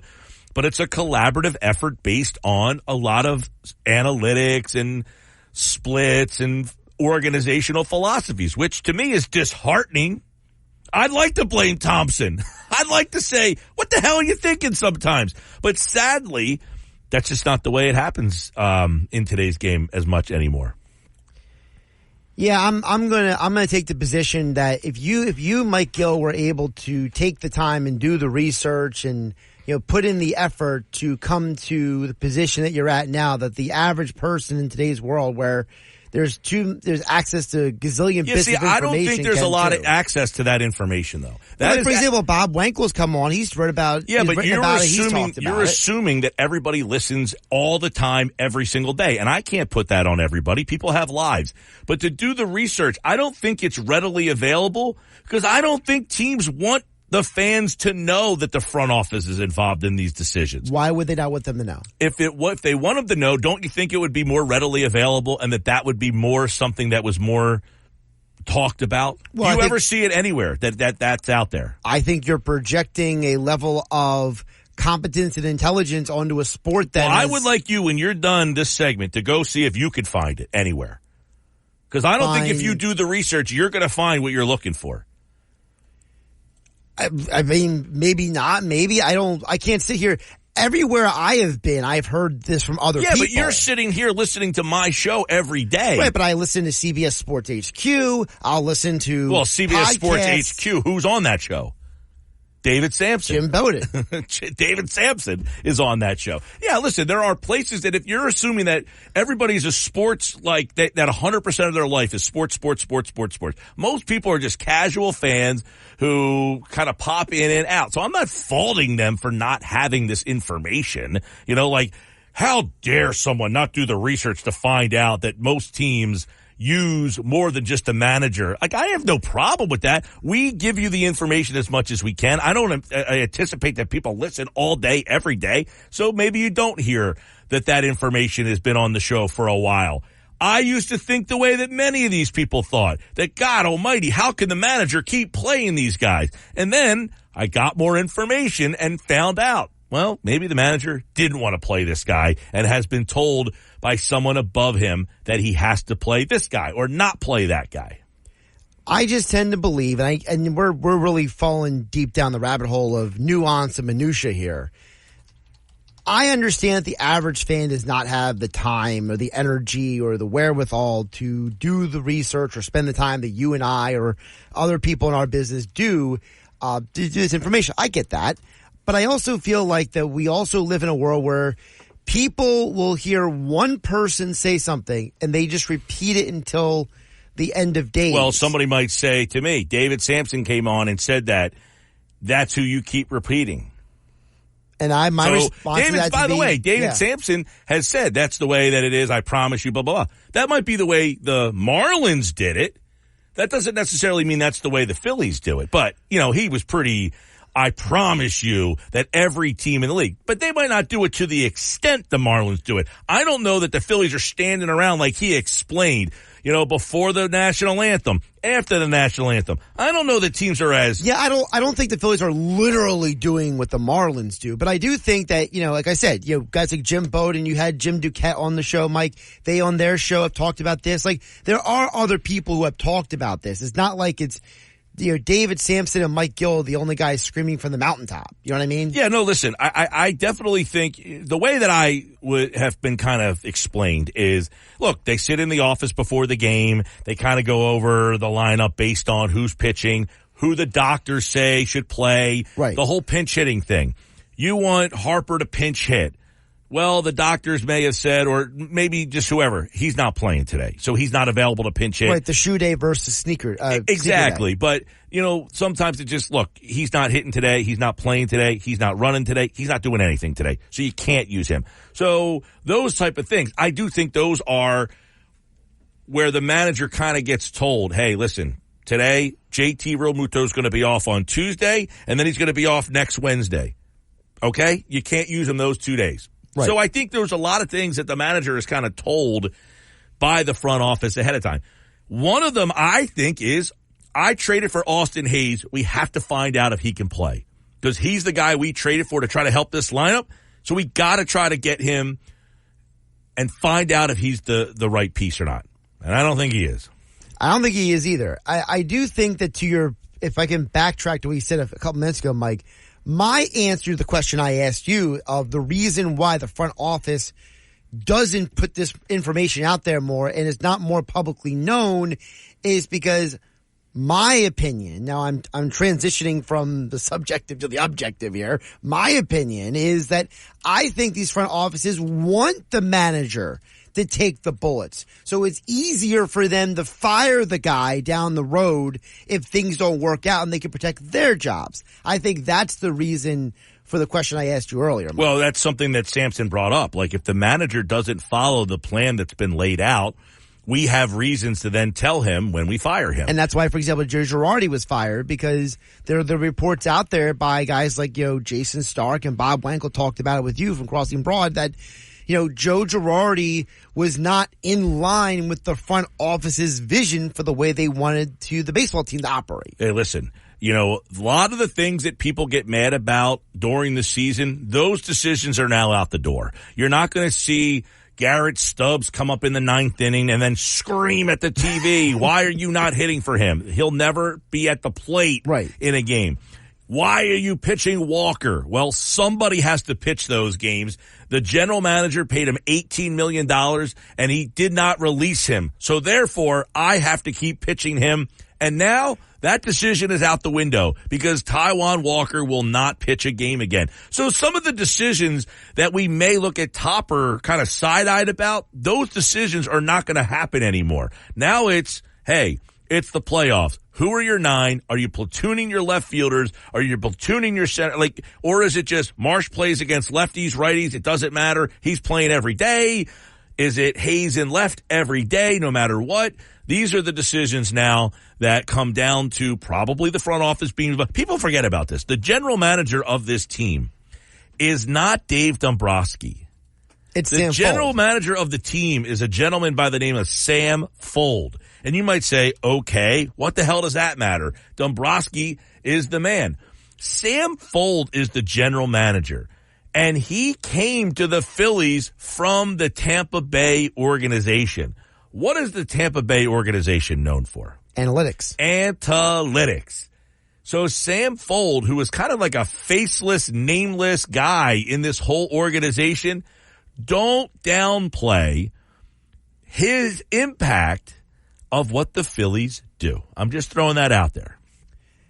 I think at this point, Mike Gill just needs a beer for happy hour Friday after this conversation. I love the conversation because it is something that it's one of those things that I think a lot of people just don't understand it. And I have it's fun to try to explain things. And look, I say all the time, you don't have to agree with me. You don't have to understand or like what I'm saying. And I said, I'm not giving you my opinion in this situation. I'm just giving you information that I have been given. Like when I say, people are like, you will never criticize Thompson. I said, well, most of the decisions are not Thompson related. They're roster related. And the roster, meaning to me, the lineup is not solely on Rob Thompson. Correct. So when you're complaining about the lineup for that day, it's not solely Rob Thompson putting that lineup together. When you're deciding, when people complain like, they had all these bullpen arms and he went to this jackass. A lot of times he's kind of told ahead of time, you're not using these guys. This is the guy we want to go to in the 6th if the game, is here.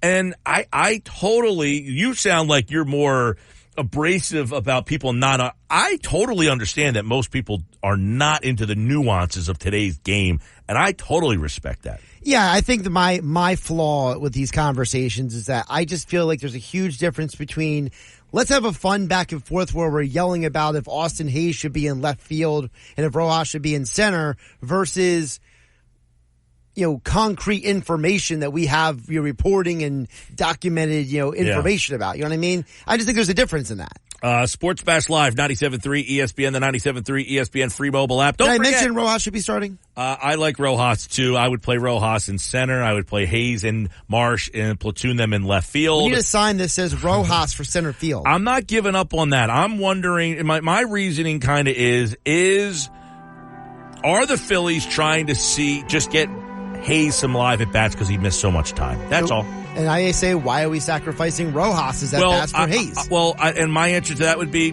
Rojas isn't here to hit, so I'm okay with that. I mean, I don't care if Rojas gets an extra 15 at bats. He's been here all year. Hayes hasn't.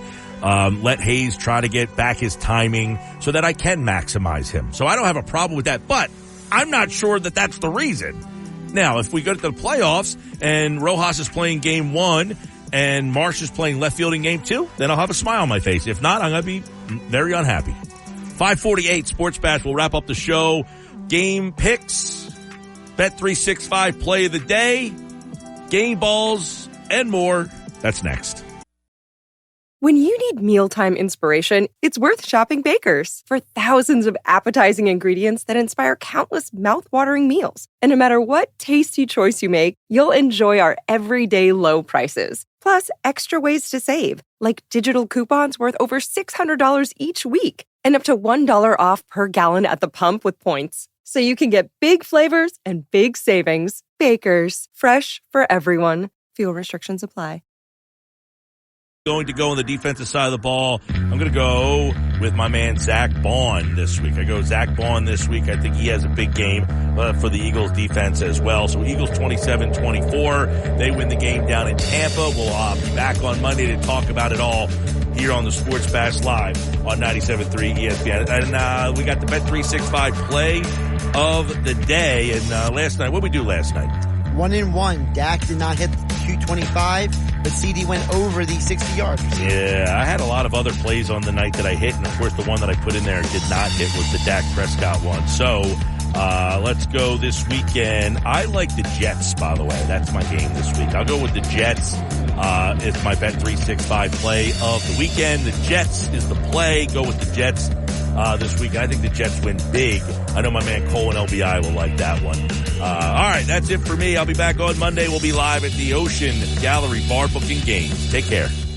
Question for you. Would you rather pay $150 a month or $15 a month to work out with the same high-quality gym equipment? At Planet Fitness, you can get top-tier equipment for $15 a month. Plus, save $28 or more when you join now during our Strong Choice sale. Our weights weigh the same, you just don't pay the same. Enjoy free fitness training and 24-hour access at most clubs, all in the judgment-free zone. Join Planet Fitness today and save $28 or more when you join for $1 down, $15 a month, cancel anytime. Deal ends October 10th. See club for details.